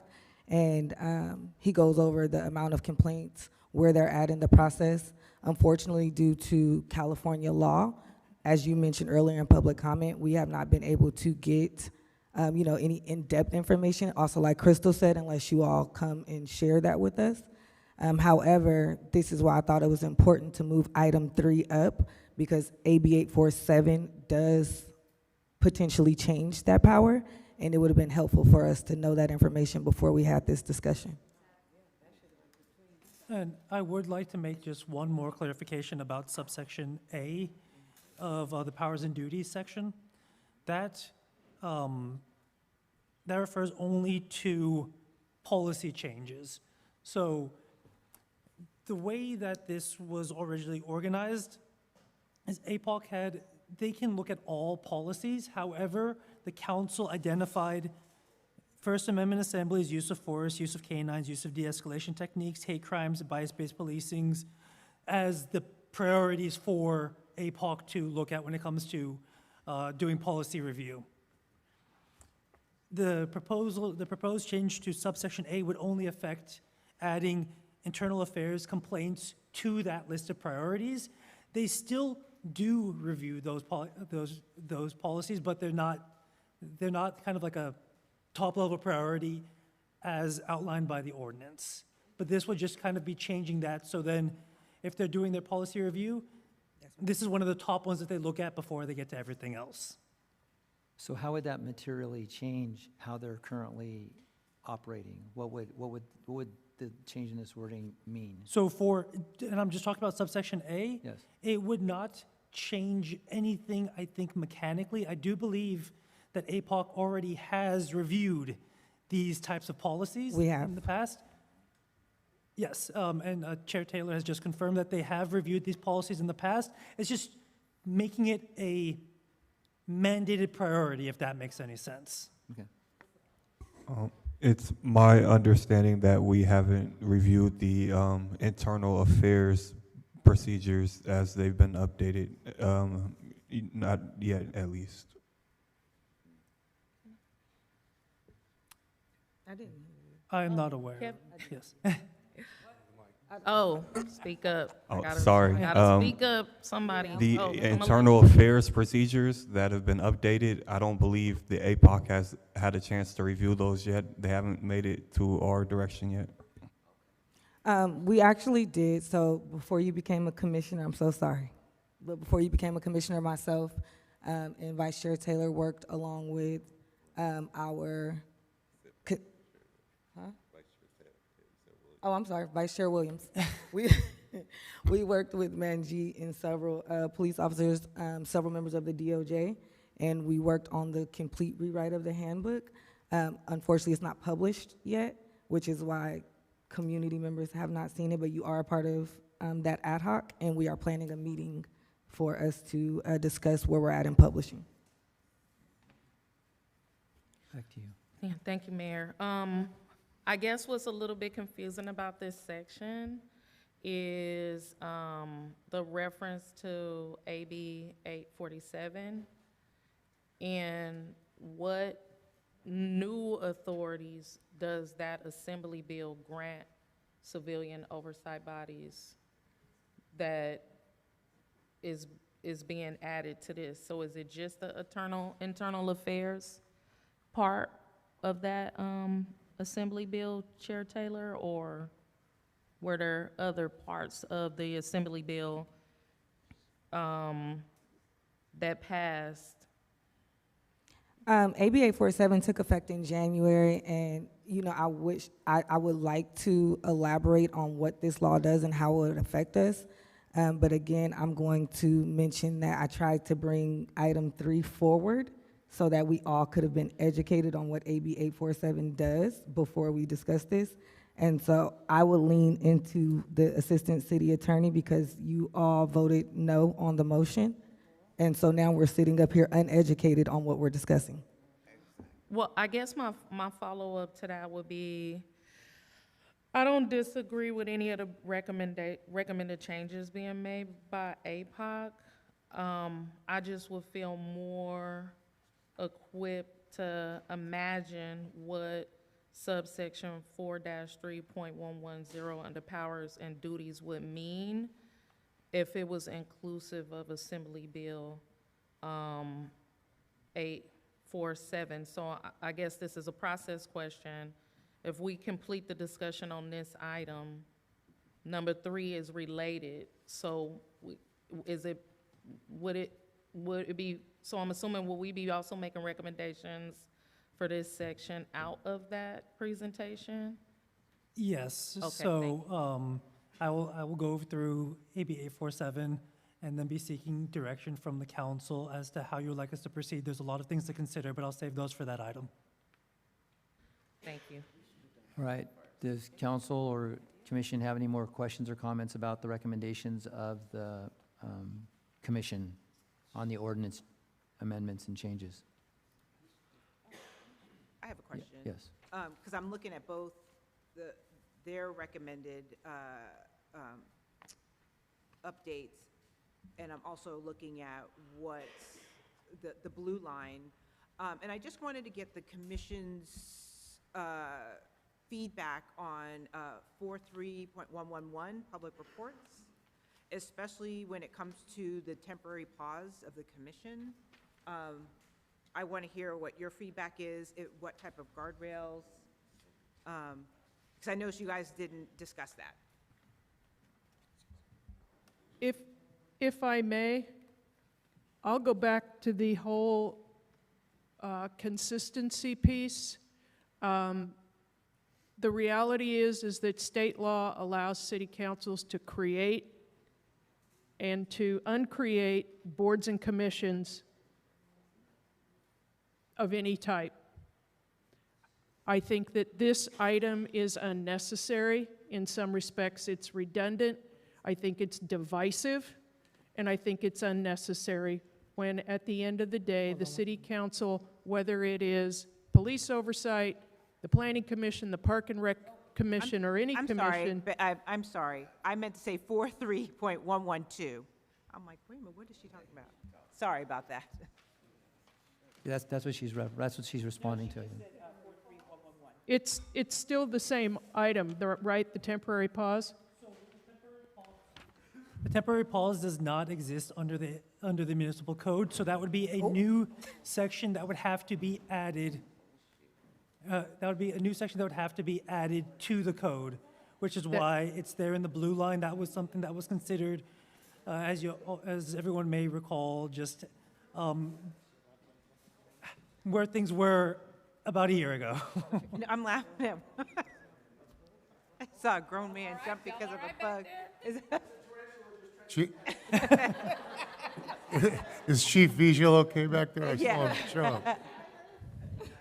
I mean, I just noticed it was added, so I didn't hear their response to it. I don't think saying it's divisive is really a response. I just really, wanted their input on that as far as temporary pauses. So, thank you, Assistant City Attorney. And also thank you for that, because I was looking at that, one of the recommendations from the council, which I wasn't there the day of that meeting, because I would have never recommended this. It actually is a bit divisive, and I also agree that it is redundant, because the council have the authority to disband any commission at will, because the commissions serve at the pleasure of the council. I think the challenge with this commission is that it was required because of the text message scandal. And so there were like conversations, even with John Burris and other folks, about what it would mean to them for those settlements if we at any point under that agreement disband or pause APOC, and I believe community members are in conversation with those folks today. But I will say that we already have this authority. I do agree with Commissioner Kennedy that at any time we can say yes or no to this. I don't agree with adding the language to the ordinance, though. No, I was just, I think my point's getting missed as far as pauses, that there are some guardrails that we're just not doing a pause for the sake of a pause. It's somebody that we just don't have some random, well, I don't like this, I don't like how they're having their meeting, so therefore we have a pause. I'm just asking for some guidelines and some guardrails on what can constitute a pause, a temporary pause, of a pause of any sort. So that was what I was getting at for that particular item.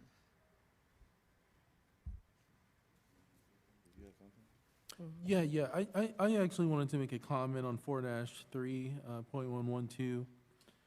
I think when I think about this specific section and the potential or what's being recommended to update here, I do join the folks in saying that I do think this is a bit divisive, and I think it is very tone deaf, I think, to the situation that our city is in. Because when I think about this, I'm thinking about, when I read the indictment that came from the FBI on the officers, as I followed the trial and I learned more about the abuses that were occurring in the city, and I look at the timeline in which these abuses occurred, I mean, it's very obvious to me that some of the folks in this room that were present on city council during these times or working for the city as a city employee, this stuff was going on, and it kept going on for a long time, and to the point where it took, an ex-dating partner of one of the officers to make a complaint to the FBI.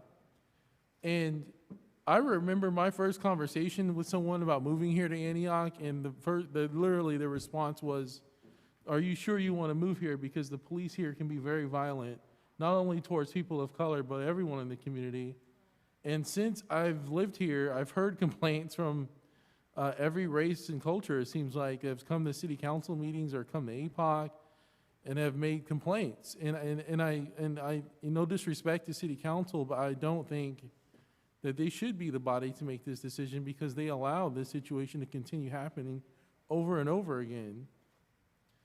I don't care about political ideology when it comes to this, or political party, because in my opinion, all across the United States, both political parties, both political ideologies have, in positions of government as elected leaders, have chosen to protect the government when the government does wrong.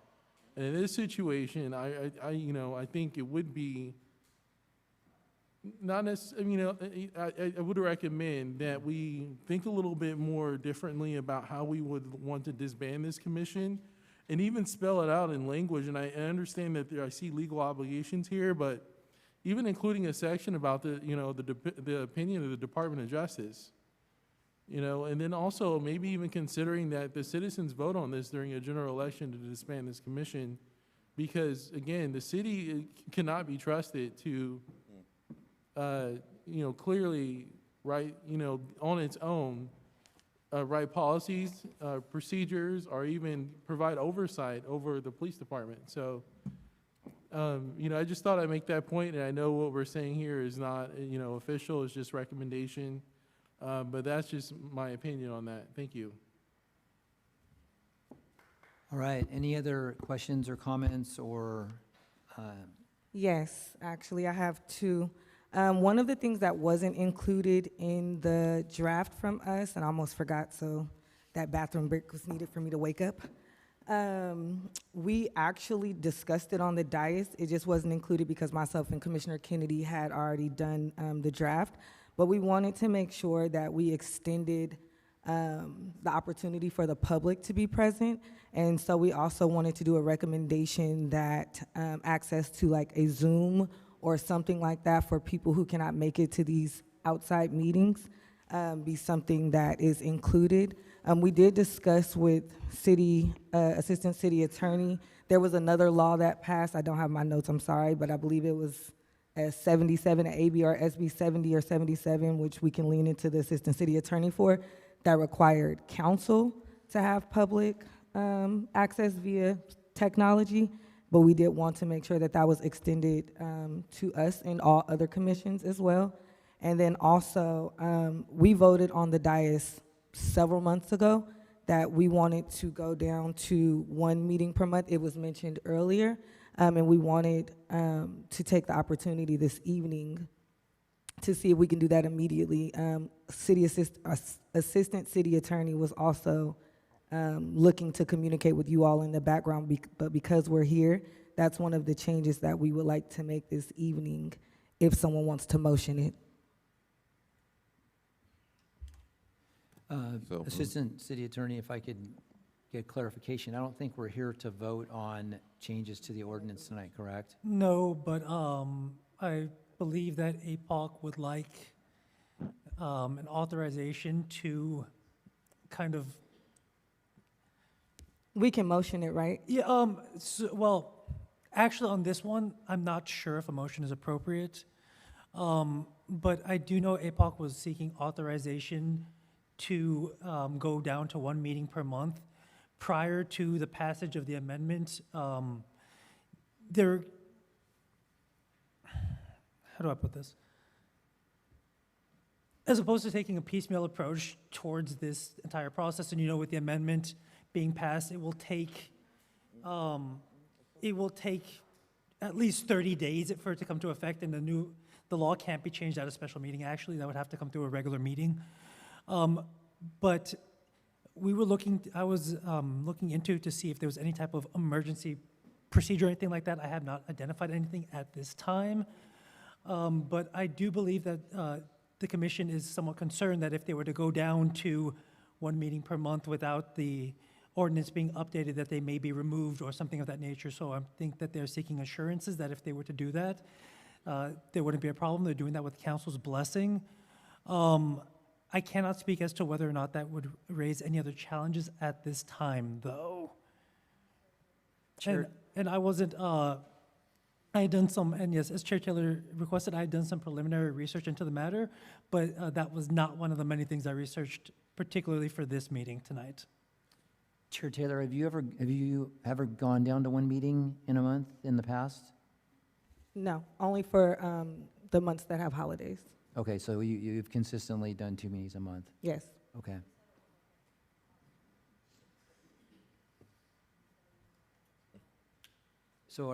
So Assistant City Attorney, are you saying that the City Council tonight can make a vote, have consensus to move this to one meeting, or do we need to bring this back? I know you don't want to piecemeal, nor do any of us, this ordinance. You can direct us to bring this section back ASAP. We can get that in ASAP, but I think that's the best that we can do tonight. May I ask, and this is just in regards to the same process that we did earlier this evening, if it's motioned, then should we not go through the same process that we did as the commission and then have council vote? We did it earlier this evening. No, because that would be a legislative change, and legislative changes cannot be made at a special meeting. Okay, understood.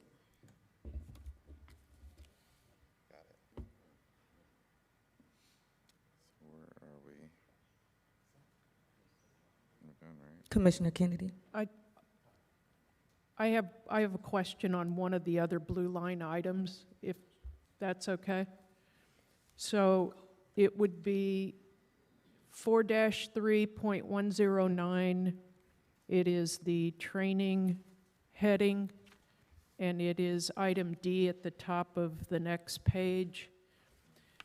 And this is really just sort of another one of those existing ordinance policy changes, which is that all training requests requiring city funding must be pre-authorized by the city manager. My question is why we would be different than any other commission, which is required to be approved through the travel and expense policy. Do all other commissions have budgets? No. So there's no cohesiveness there. And this is training, so it doesn't apply to travel in all cases. Just saying.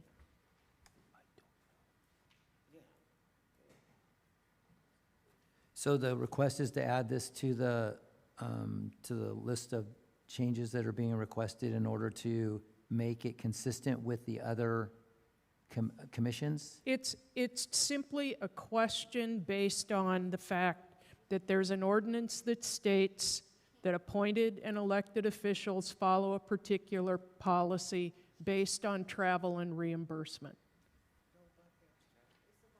And the request is to keep it consistent for this body as well? It's just really more of a question of clarification and trying to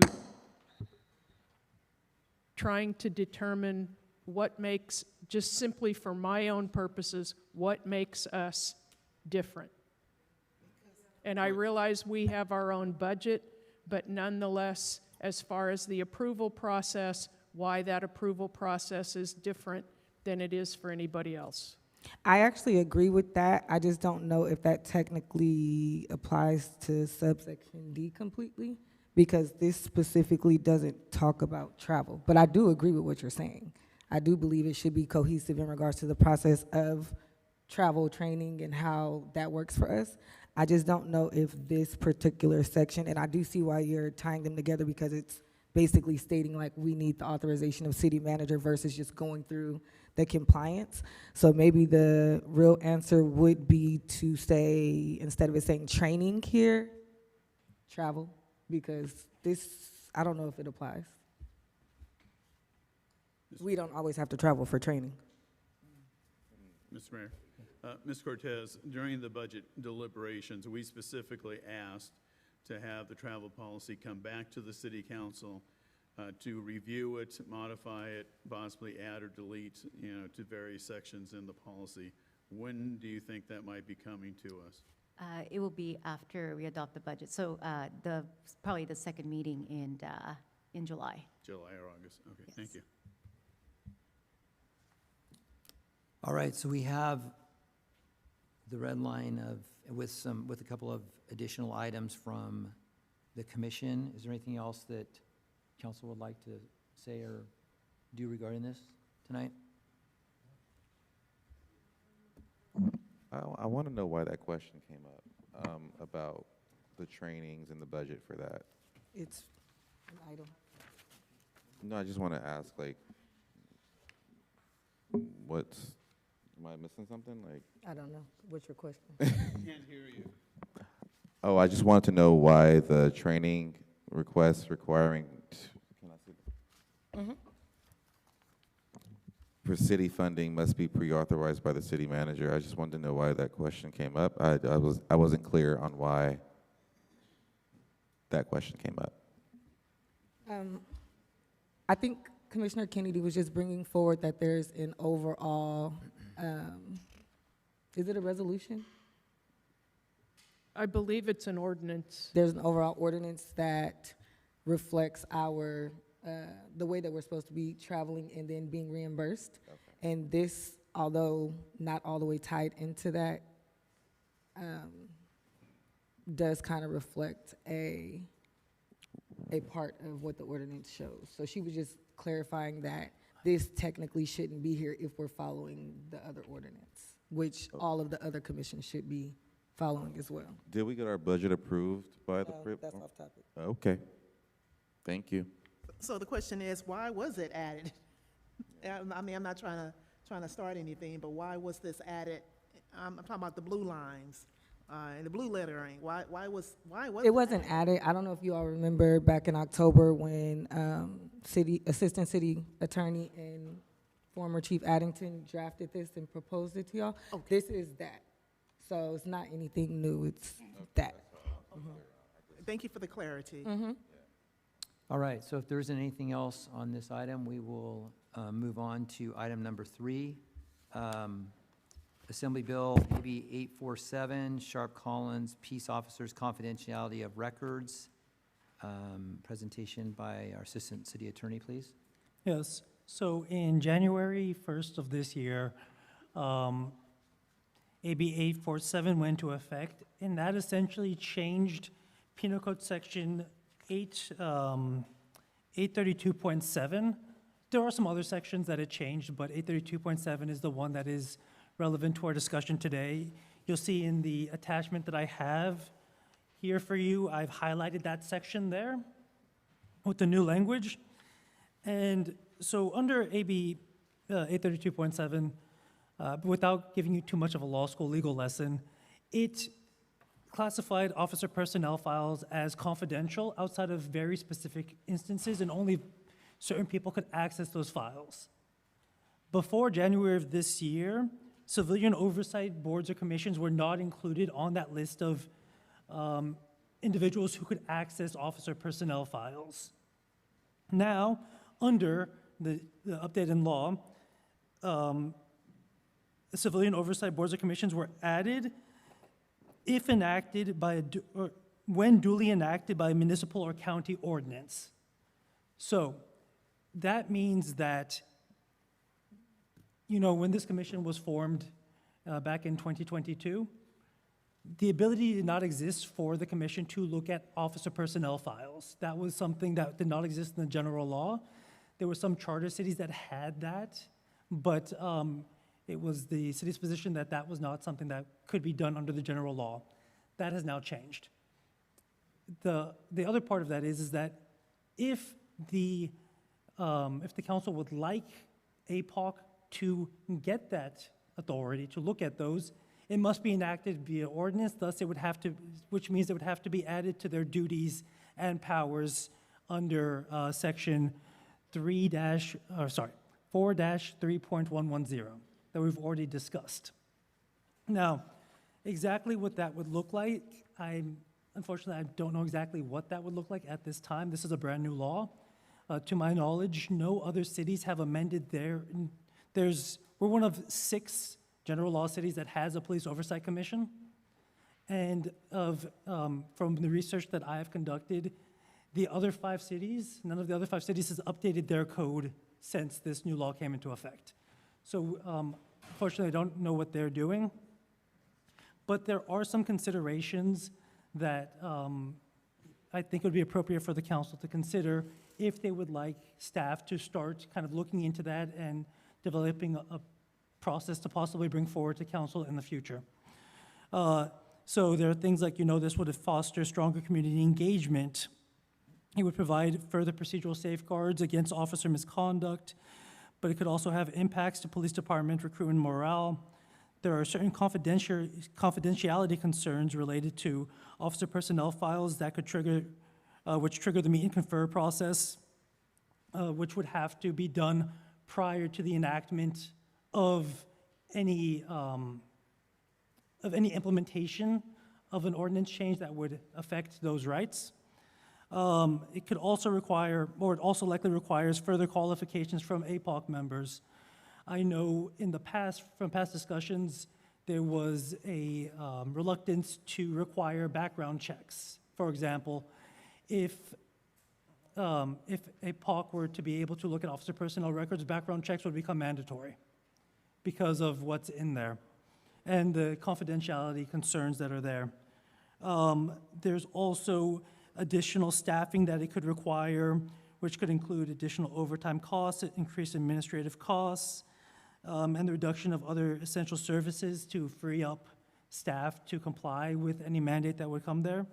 There's also the possibility of legal claims that would arise from the disclosure of confidential records, comments made related to investigative records, or comments or conduct that could be perceived as interfering with investigations.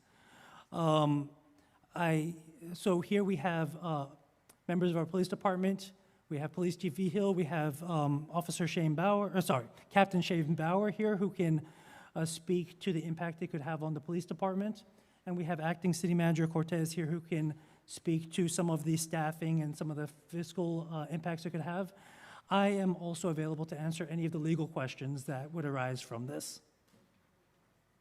All right, thank you. Do we have any public comment on this item? Yes, we do. We have 3. Catherine Wade, Leslie May, and Crystal Law.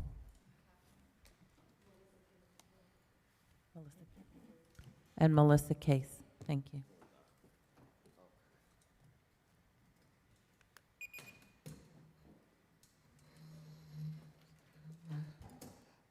Hello, Council. From me reviewing the law online, it did not say they have to vote on it. So I'm slightly confused as to why there would be a vote for this. I think we need to have access. This is from the very beginning. We were talking about this when I was on this commission. We understand, and I'll say we, even though I'm no longer commissioner, I still took an oath, and so I'm going along with the oath I took. Nobody is trying to say we want everybody's, though everything there is, you know, who the neighbors were, what school they went to when they were growing up. This is more in conjunction with looking at these personnel files to see if they've had, how many complaints have been made against them. Did they have something in the past that makes them really a questionable officer in their behaviors? If they do something presently, what was in the past? What does their past show that would make them, that would support more action than the police department taking actions against them? I mean, these are things the commissioners need to know, because I think, to be quite frank, everything has been hidden from the community. We had officers here that had a lot of stuff going on before they even got here. Residents researched and found out, oh, they were in trouble with one of the police department. They jumped from police department to the police department and came back here. And so it becomes questionable of, when we're looking at the city, human resources for the police department, human resources just for the city, period. Well, why would you hire this person? So there's a lot of questions that need to be answered. I think they should have access to some of these records. They got access to our records. They want to run us. Well, how come we can't run them? How come we can't see what's going on in them? So, no, I really agree that this should become part of the, actually should be policies and procedures, should be added to the policies and procedures of this particular commission and to the city, period. That's my opinion.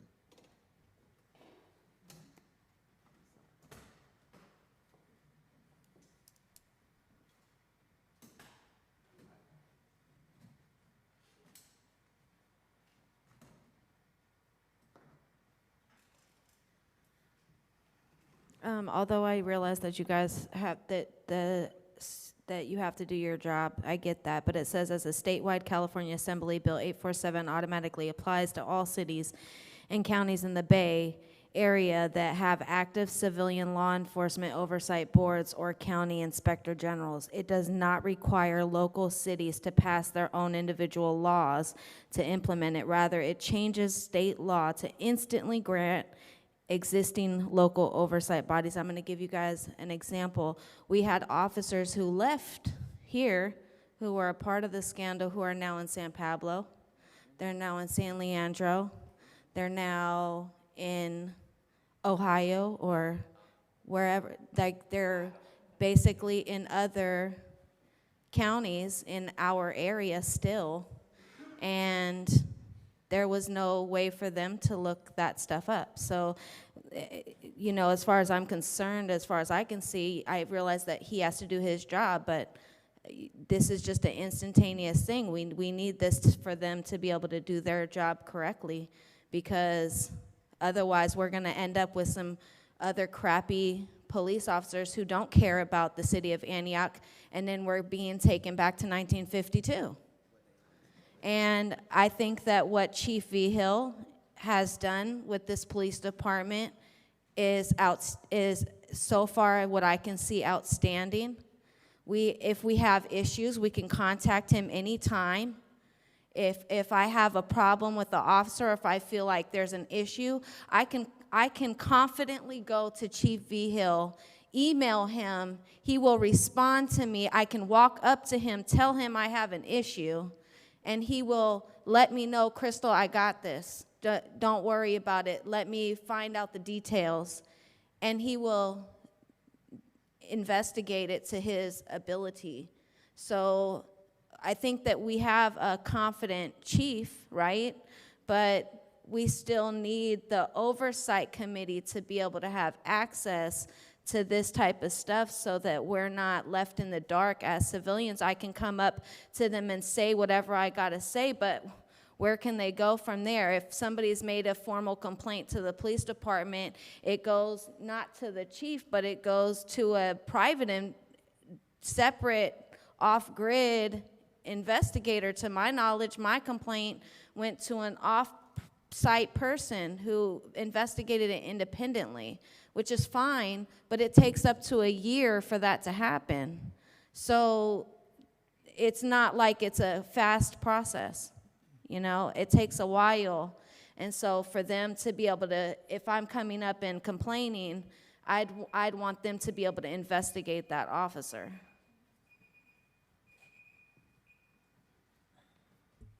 Melissa Case?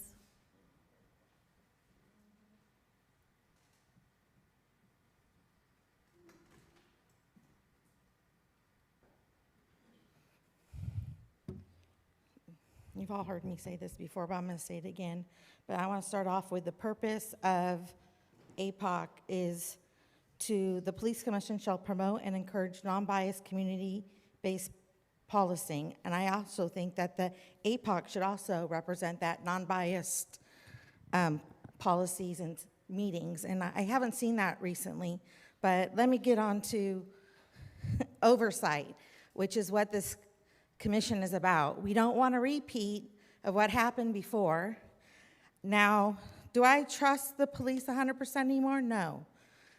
Even Vigil, I agree, he's very accessible, answers questions, but he also arrested my friend for something I think he shouldn't have been arrested for. So do I trust people 100%? I don't. I don't think I'll ever trust a policeman 100% anymore. Trust but verify, basically, after what's happened. And that is why we need some oversight. Do I believe that APOC should have all police details? No, I don't. Because we have someone on the APOC that has doxed someone before that is a leader in our community. So I don't trust them 100% either. But I do think we can assign numbers to policemen, and when a complaint comes in from a citizen and the police investigate themselves, I think APOC needs to be our safety net to where they can look it over without knowing the policeman's name and understand what has happened and maybe understand what else has happened when a complaint comes in. I really think we need some oversight. We need to take this law and give them some oversight over complaints. 1,000%, I've been asking for this since the beginning of APOC. I think it's needed to create a safety net for our citizens. And currently, there's a complaint form, but there's no written thing that you can hand to citizens. This is the steps you need to take if you had a complaint and you were not satisfied with how the complaint was handled, so APOC can get it. So like, we need a safety net so badly. We do not want a repeat of what happened. And that's my thing. Thanks. Thank you.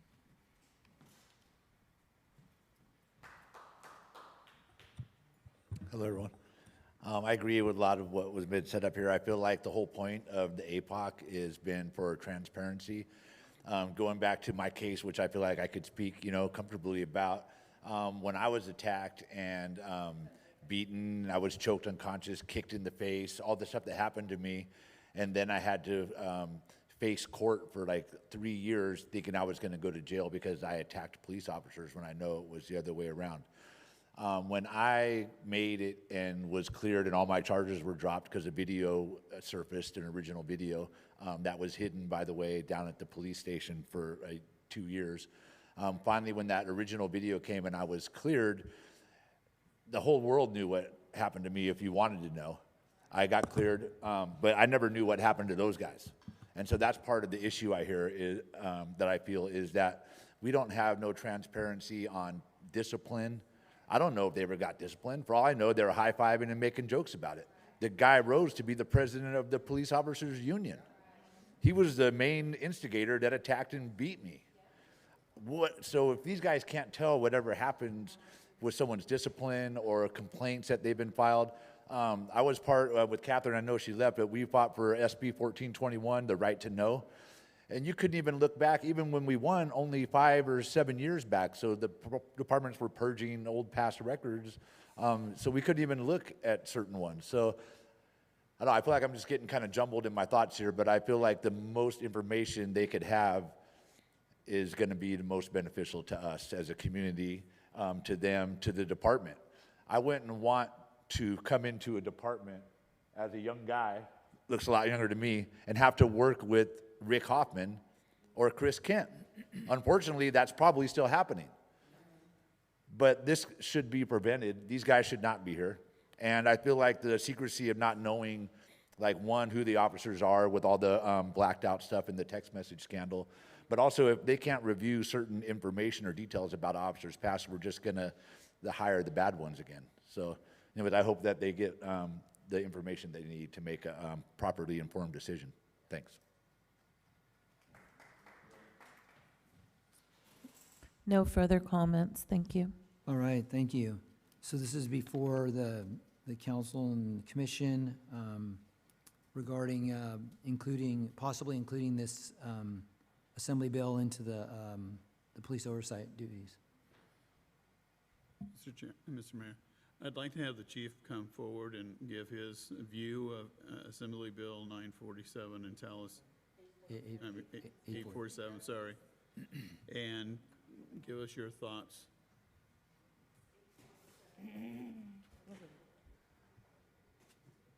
Can you all speak up when you speak from that end? We're still having trouble down here hearing.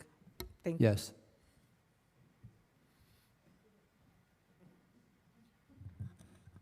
Good evening. What a night. Well, myself, Acting City Manager Cortez, and Assistant City Attorney Cungers have had many discussions about the Assembly Bill, how it relates to the city ordinance, and we're pretty much all on the same page about our stance on it. And I think it's a deeper conversation that has to be had, what the intent would be, what the purpose would be. But I think more importantly, it's one thing to say, hey, you have access to these files. To do what with? Because they are personnel files, they are confidential. So there would not be an opportunity where someone could find out, share, or hear about what is inside someone's personnel file. It's illegal. So I think the conversation needs to go, what would be the purpose? And then what safeguards would need to be put in place? And again, just what would be the rationale behind it? The personnel files are not everything, so there might be things in there people think they're going to be able to see that they will not see. I keep hearing internal affairs investigations. Those aren't in personnel files. You wouldn't be able to see those anyways. So the discipline would be in there, the rationale for the discipline would be in there, but you wouldn't have access to the whole file. We have concerns over the confidentiality. We have concerns over the manpower. Now, when an outside agency comes to do a background and look at a file, it typically takes 3 or 4 hours, and the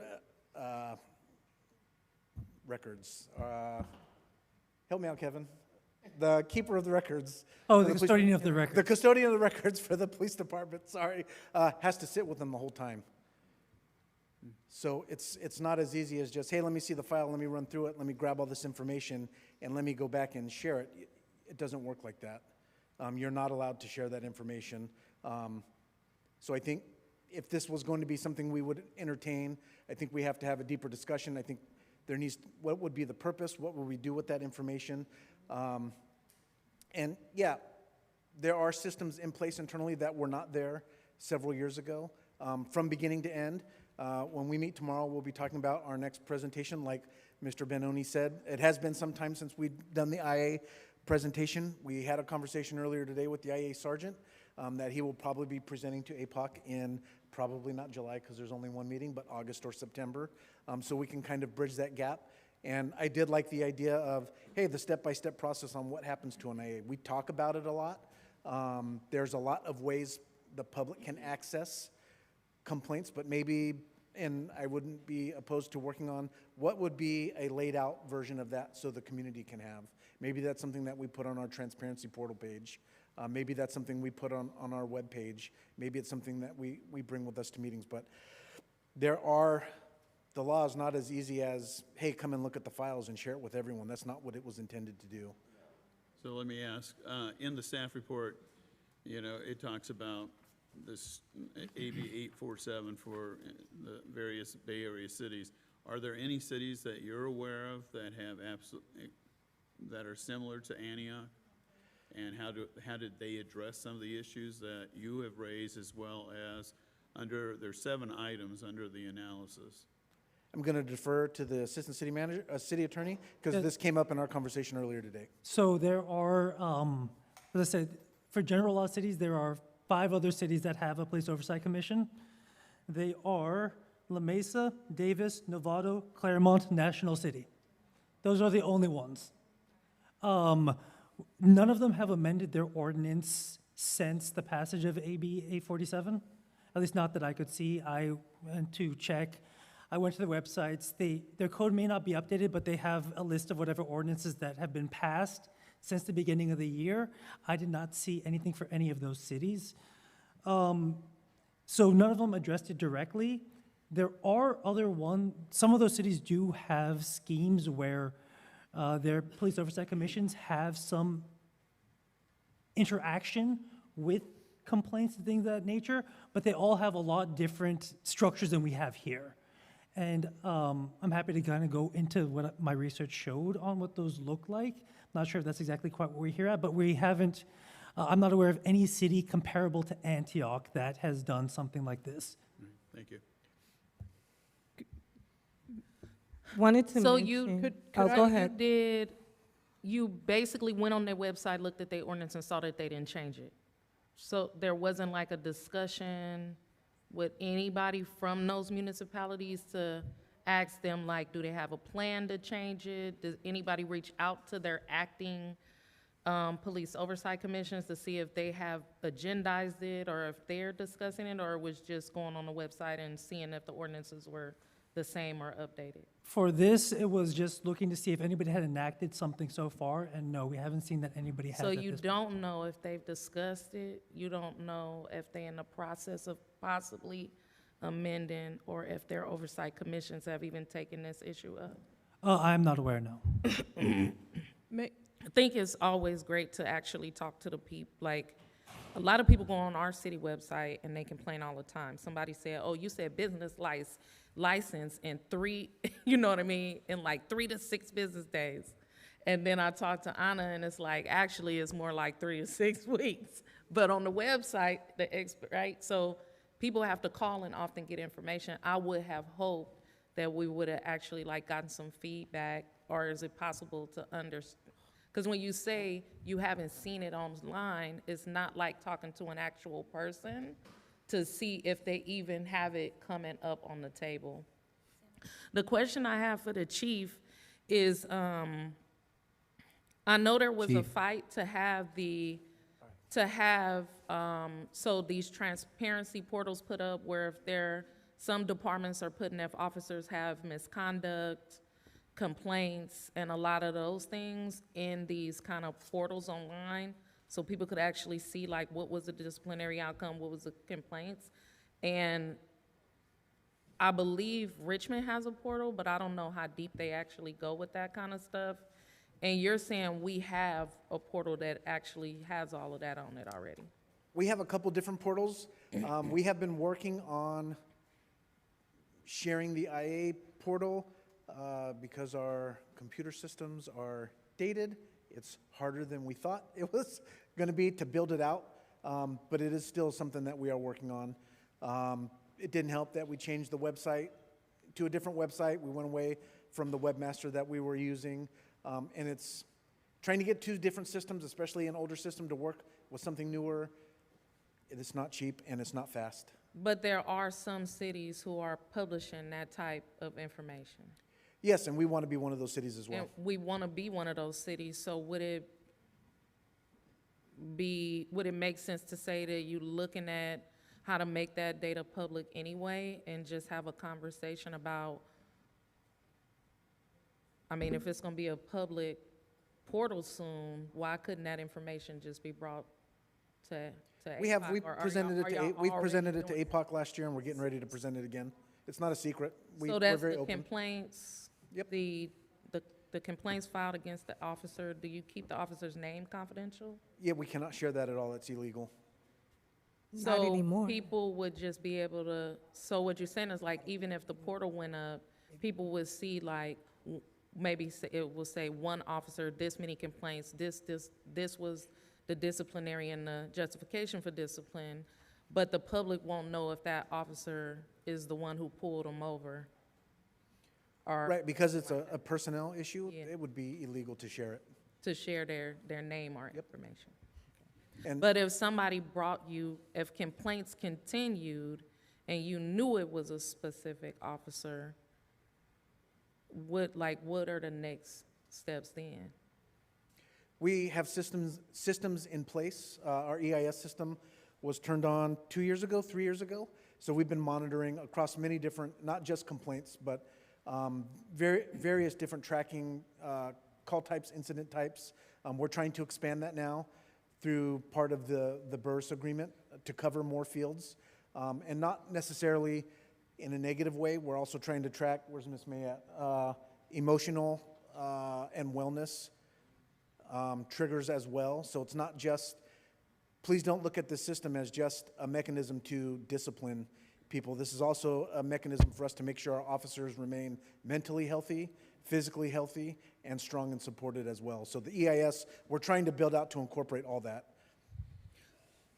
So essentially what you're saying is what people fear is that people, like in the years past, there was no disciplinary, no accountability, and the behavior of the police department, that people, those systems that weren't in place aren't in place now, and people can feel confident that there will be transparency and accountability. Correct. Thank you. Chief, what does, I don't know, maybe Mr. Sapal would answer us, what role does he play in maybe bolstering the current I can answer for you. if you work want. that the police department does? Part of his role through both agreements, he also audits the complaints. And I think on a pretty regular basis when complaints come in, especially when complaints are wrapping up, we have a conversation, hey, this is what the independent investigation yielded, this is where we're going. I think I've even let you read, yeah, maybe you should come up here. But his role is to audit and make sure, especially through the BERS agreement, that it's fair across the board for sworn and non-sworn staff. And so, Mr. Sapal, are you entitled to see information that an oversight commission would not be Yes. able to? So I don't do audits, I actually read every internal affairs investigation, every single one, to make sure it's thorough, it's complete, and that the findings are accurate. And then generally I have a conversation with the chief about what the discipline is going to be to ensure that it's fair and it's consistent throughout the organization. Because the issue with the bias isn't just external to the community, it's internal as well. So we need to make sure that employees are being treated fairly, irrespective of who they are. Okay, so we do have an independent individual, in this case, Mr. Sapal, who's like an extra set of eyes, making sure that what the police department is doing, in your opinion, is fair and accurate and consistent. Correct. Okay. You want to take the rest of the questions? All right. What I will, one thing I will state is that, so Mr. Sapal is doing that as part of the, both the US DOJ MOA and part of the BERS agreement. However, we do not have anybody we currently don't have a position that is an internal auditor. Some other cities do, but we do not. And that is not required through either of those two settlements? No, it's for this. This is to make sure that, Mr. Sapal can correct me if I'm wrong, the intention is, so while we are going through our reform efforts and we're fixing everything, is to make sure that it's going the way it should, with the hope that once that culture is instilled, then the city will then have the pieces in place to conduct that itself. So that's why, we have our new professional standards unit, which is something that will outlive the agreement. Okay. So to the question, I'm sorry. Did someone say something? I have a question for the city attorney for clarification. So I was able to pull up what is known in the legislature as a fact sheet on AB 847. And the background for this, based on the fact sheet, is that what happened is in the county of Los Angeles, they had a county oversight commission that was created. They had subpoena power, but the information that they were entitled to subpoena was being refused. So this legislation, as I understand it, and as it was explained to me when I spoke to Assemblymember Sharp Collins' Chief of Staff, is that one of the main intentions of this bill was to ensure that when oversight commissions are authorized to issue subpoenas to investigate matters within their jurisdiction, that the entity is required to provide that information. That, based on my conversation and what I've read, seems to be the real crux of this legislation. It is not just a matter of expanding authority. It is about the fact that if you have a body with subpoena power and they subpoena records, they have to be provided those records. We do not have subpoena power, correct? No, at this point in time, that does not exist for APOC. And is that by and large because we are a general law versus a charter city? You know, I was not here when this ordinance was made. I'm sorry, could you repeat that? Sorry, I apologize. I was not here when the ordinance was made. I don't know exactly all the research that went into it. From my understanding, back in 2022, it was because essentially this commission could not have had the subpoena power. Now, under AB 847, I believe that is something that the council could grant. It's not something that automatically comes into effect, but it would have to be added to APOC's powers and duties. I would respectfully request that we confirm that, because the conversation that I had indicated to me that this bill does not automatically grant us or any entity subpoena power if they don't already have it. I understand the request for confirmation, but I don't know if I can comply with that, only because, you know, the way that it works, the legislature, they put out the law, they don't interpret the law. That comes to judges. In order to get interpretations, there has to be lawsuits. I'm simply sharing with you the information that I received from the Chief of Staff of the member who wrote the bill. And so the answer that I received from them was that that the bill did not give entities subpoena powers if they did not already have them. That was my only point. And I would say my reading of the bill is that it does not, if the duties were to be expanded, the powers would have to be added to the currently existing powers that APOC has. So just because this came into law doesn't mean that today APOC could request those types of records. It would have to be the will of the council to extend their mandate to cover that. May I ask, because it is state law and state law takes precedence over municipalities, what is required? Because I noticed that you and also the chief were using terms like if they, meaning the council, if they choose, or this is illegal when technically it was illegal because AB 847 made it legal. So what is actually required in regards to the city of Antioch adopting portions of AB 847, because I think that's the major goal that we all need to know tonight? It would be adding the powers granted by AB 847 to the powers and duties of APOC, which cannot be done tonight. However, that's why I have it as a discussion item to receive direction from council as to if they would like staff to start to look into that.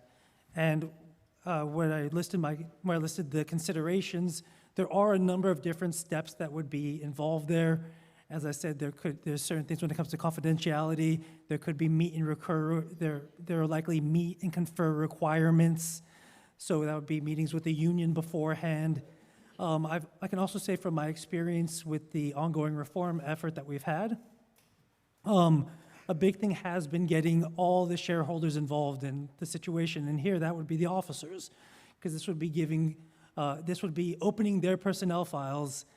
And, you know, one of the things with officer personnel files, there's so much data, there's so much stuff collected there, and there's usually more intrusive than would be for any other personnel in a city.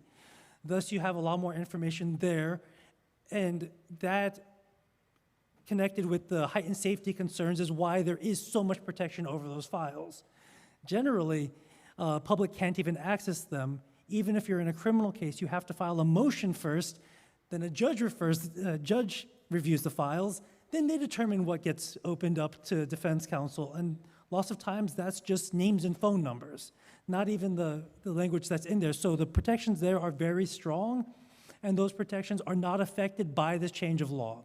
The change in law just affects who, in certain circumstances, can access the files. Which is a commission.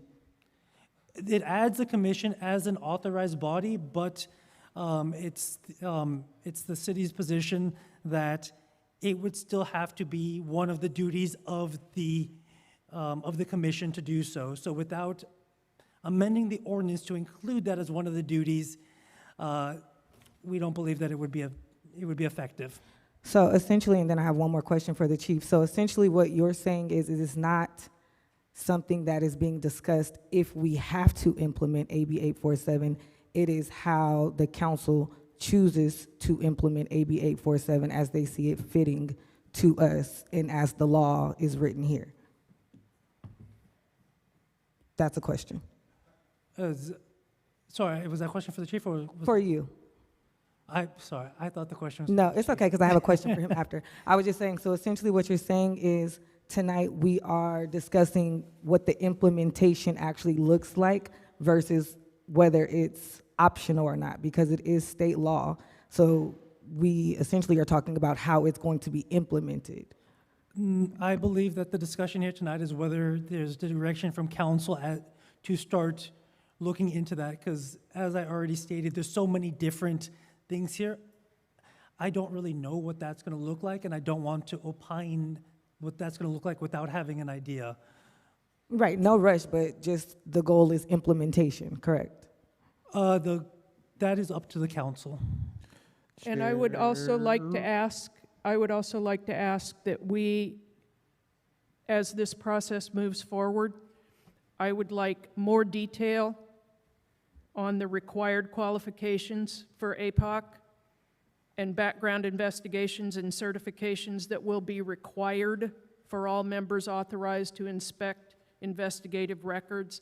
As I read that, that would imply that there are people sitting on this body right now that would potentially not be allowed to review those records or would not pass those Why do you think that? qualifications.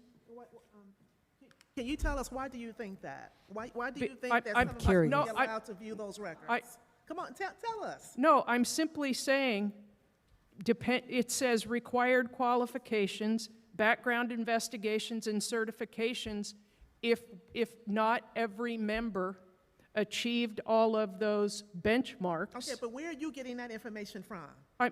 I'm reading it right here. Okay, but where did you get the information from?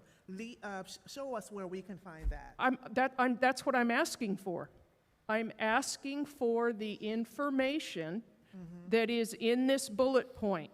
The required qualifications for APOC members and background investigations and certifications for all members authorized to inspect investigative records. Commissioner Kennedy, what are you reading? Pardon me? What are you reading so we can follow what you're reading? It is on the second page of the city attorney's staff report under the analysis. It is bullet point number 5. I am asking that we have more detailed information of what those qualifications and certifications are and would be. So I can't fully elaborate on everything that could or would be there. However, what I do feel confident saying is that at the bare minimum, because these are generally what's required to even access these records in the first place, it would be a criminal background check, fingerprinting, and there's a certain certification that one has to undergo to even look at the records. It involves generally a 1.5-hour training and a test that goes along with it. There could be other certifications that are necessary, but that is the bare threshold minimum that there would be. But also, I wanted you to, said, real quick, you I'm so sorry, Commissioner no, Williams. hold on. I had a question before. Sorry. Yes. For the chief, isn't it 1421, SB 1421, that allows general community members to request personnel records? Yes and no. We have a portal on our website that's been active for a couple years. Right. Everything that's 1421able, everything that is 1421able, we release and post there. Okay. So it's already up and visible. For folks in the room that do not know what 1421 is, can you please explain? That is the law where we disclose use of force, different cases, internally and externally, within the police department, PRAs. We have one clearinghouse for all of that, and that's where we keep it, is under the tab on the police department's webpage, where anyone can go back and access any request that we get, anything that meets that threshold, that criteria, we automatically put it there. If one person requests it, we don't just give it to that one person and wait for someone else to ask, we publish it with a link. So if there are future inquiries or duplicate inquiries, they can just be referred to the portal in a reference number. And all that goes through our records division. And I would say that 1421 does not give blanket access to these records. It's only in particular cases that happen within a particular time frame. I cannot remember all the categories off the top of my head, but there's use of force, officer-involved shootings, sexual assault, I believe, is one of them. Certain types of lying or deceptive practices is also there. That's not all inclusive. Those are just the ones that I consider off the top of my head, but there's a number of complaints that would not be encompassed in there.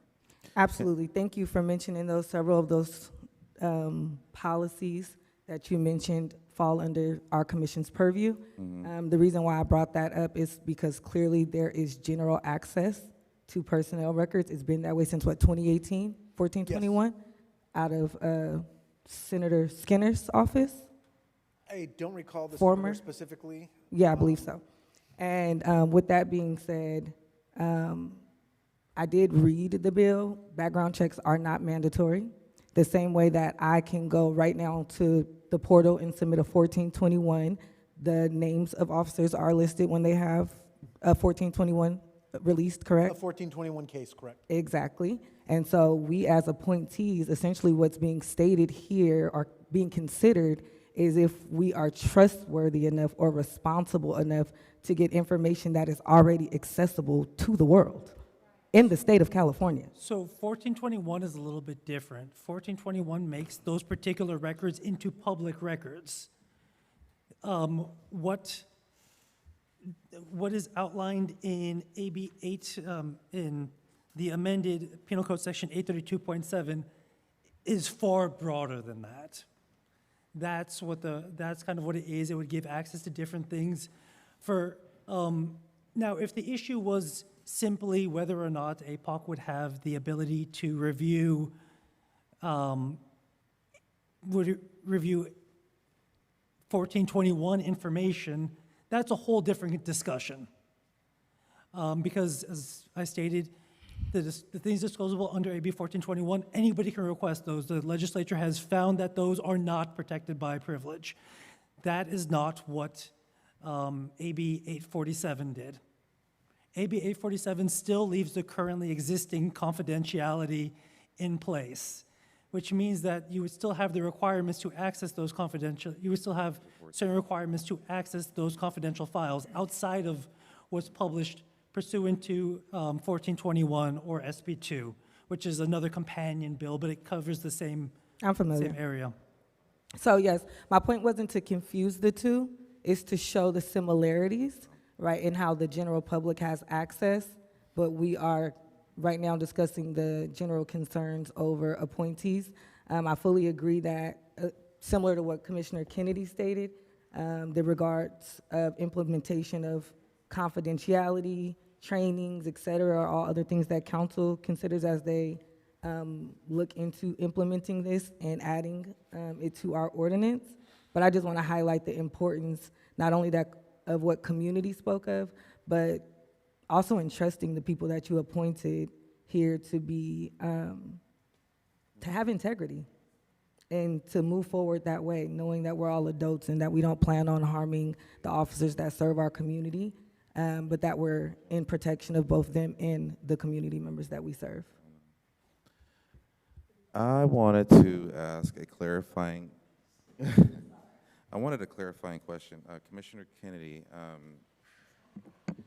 you said that persons on this dais or on this body require qualifications for APOC members and background investigations and certifications for all members authorized to inspect investigative records. Why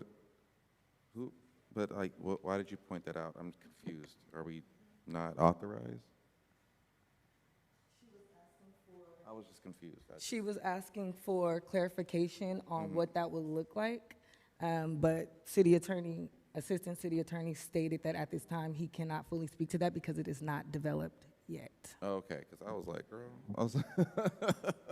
One other point of clarification that I would also like for the members of this commission to obtain is the last bullet point, which is the possibility of claims that might arise from disclosure, and more detail and information related to what personal liability could be entailed if people violate any of the disclosure requirements. I think that needs to be made very, very clear as to what personal liability has a possibility of entering into this, not as a deterrent, but simply as something for full information for everybody who would be entering into this new arena. I agree. Yeah. Thank you. Because it involves personal liability, I don't think it's proper for me to give legal advice to the commissioners on the personal liability that could come out of it. I can state that there is the potential for personal liability. As to what that would look like, I think that I do not want to provide the legal advice on that. I don't think that would be proper in this juncture.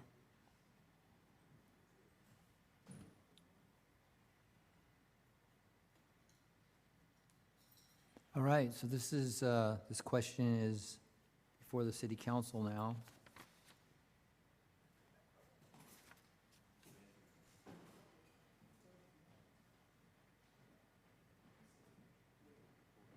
Just whether we want to do anything with the request of the APOC to include provisions of AB 847 into their commission duties.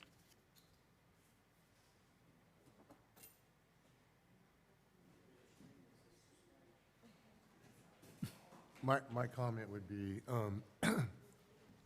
following what Chief Vigil shared earlier, is that there needs to be a lot more discussion and investigation into how this could be reviewed, looked at as a potential transparency issue for the Oversight Committee.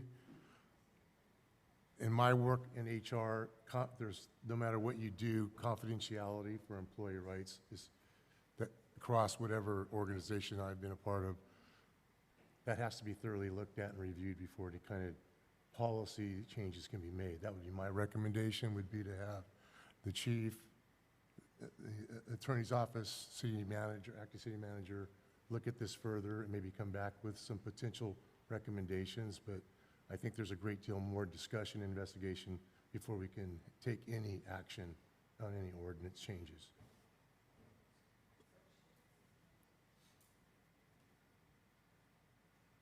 No other comments?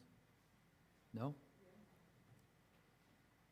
Is that the direction from City Council to begin investigating the potential of adding AB 847 to there and bring it back to council at a future meeting? On this issue, I think the chief and Mr. Sapal raised a lot of issues. Your memo to the city council raised at least 7 different issues, and questions that have come up both from APOC, the public, and us have raised more issues. And so I think it needs kind of maybe a strike force, between the police department, the monitor, HR, and your city attorney's office. This is a complicated subject.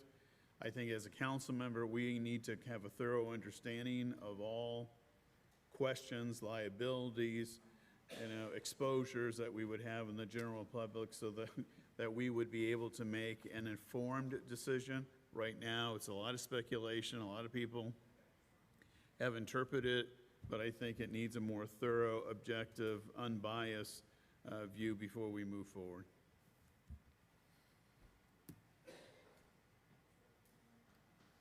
So is there a consensus that a strike force of that group work further on answering some of these questions? Yes?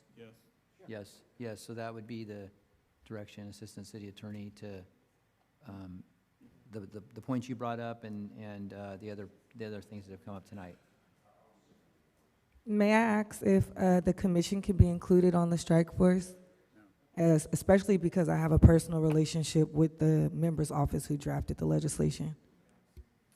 No, I don't. At this point, I think it's an internal group of folks that are working on it. Council nor commission would be a part of that at this point. Can I ask a question?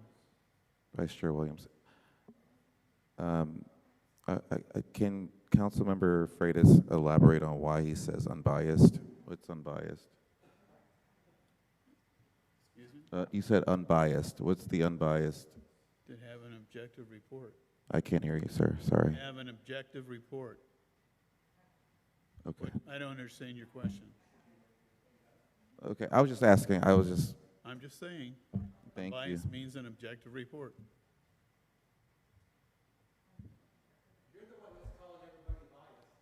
Me? Excuse me, please. No, please don't. Okay, You don't want to start with me. so I guess,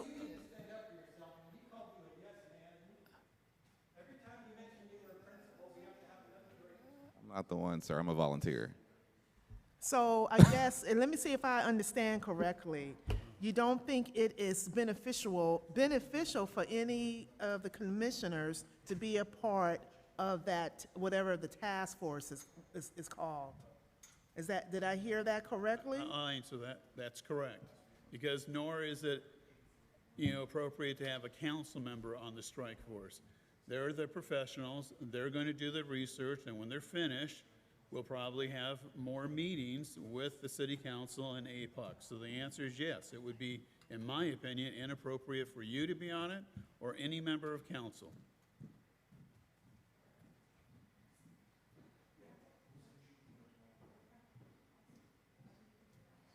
All right, is there anything else on this item that Commissioner Council that's left here would like to discuss?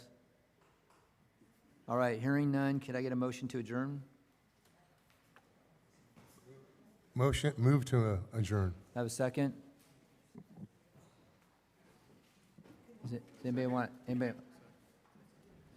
have to say, I'll second it. Count, Please get a vote. Thank you, Chair. Aye.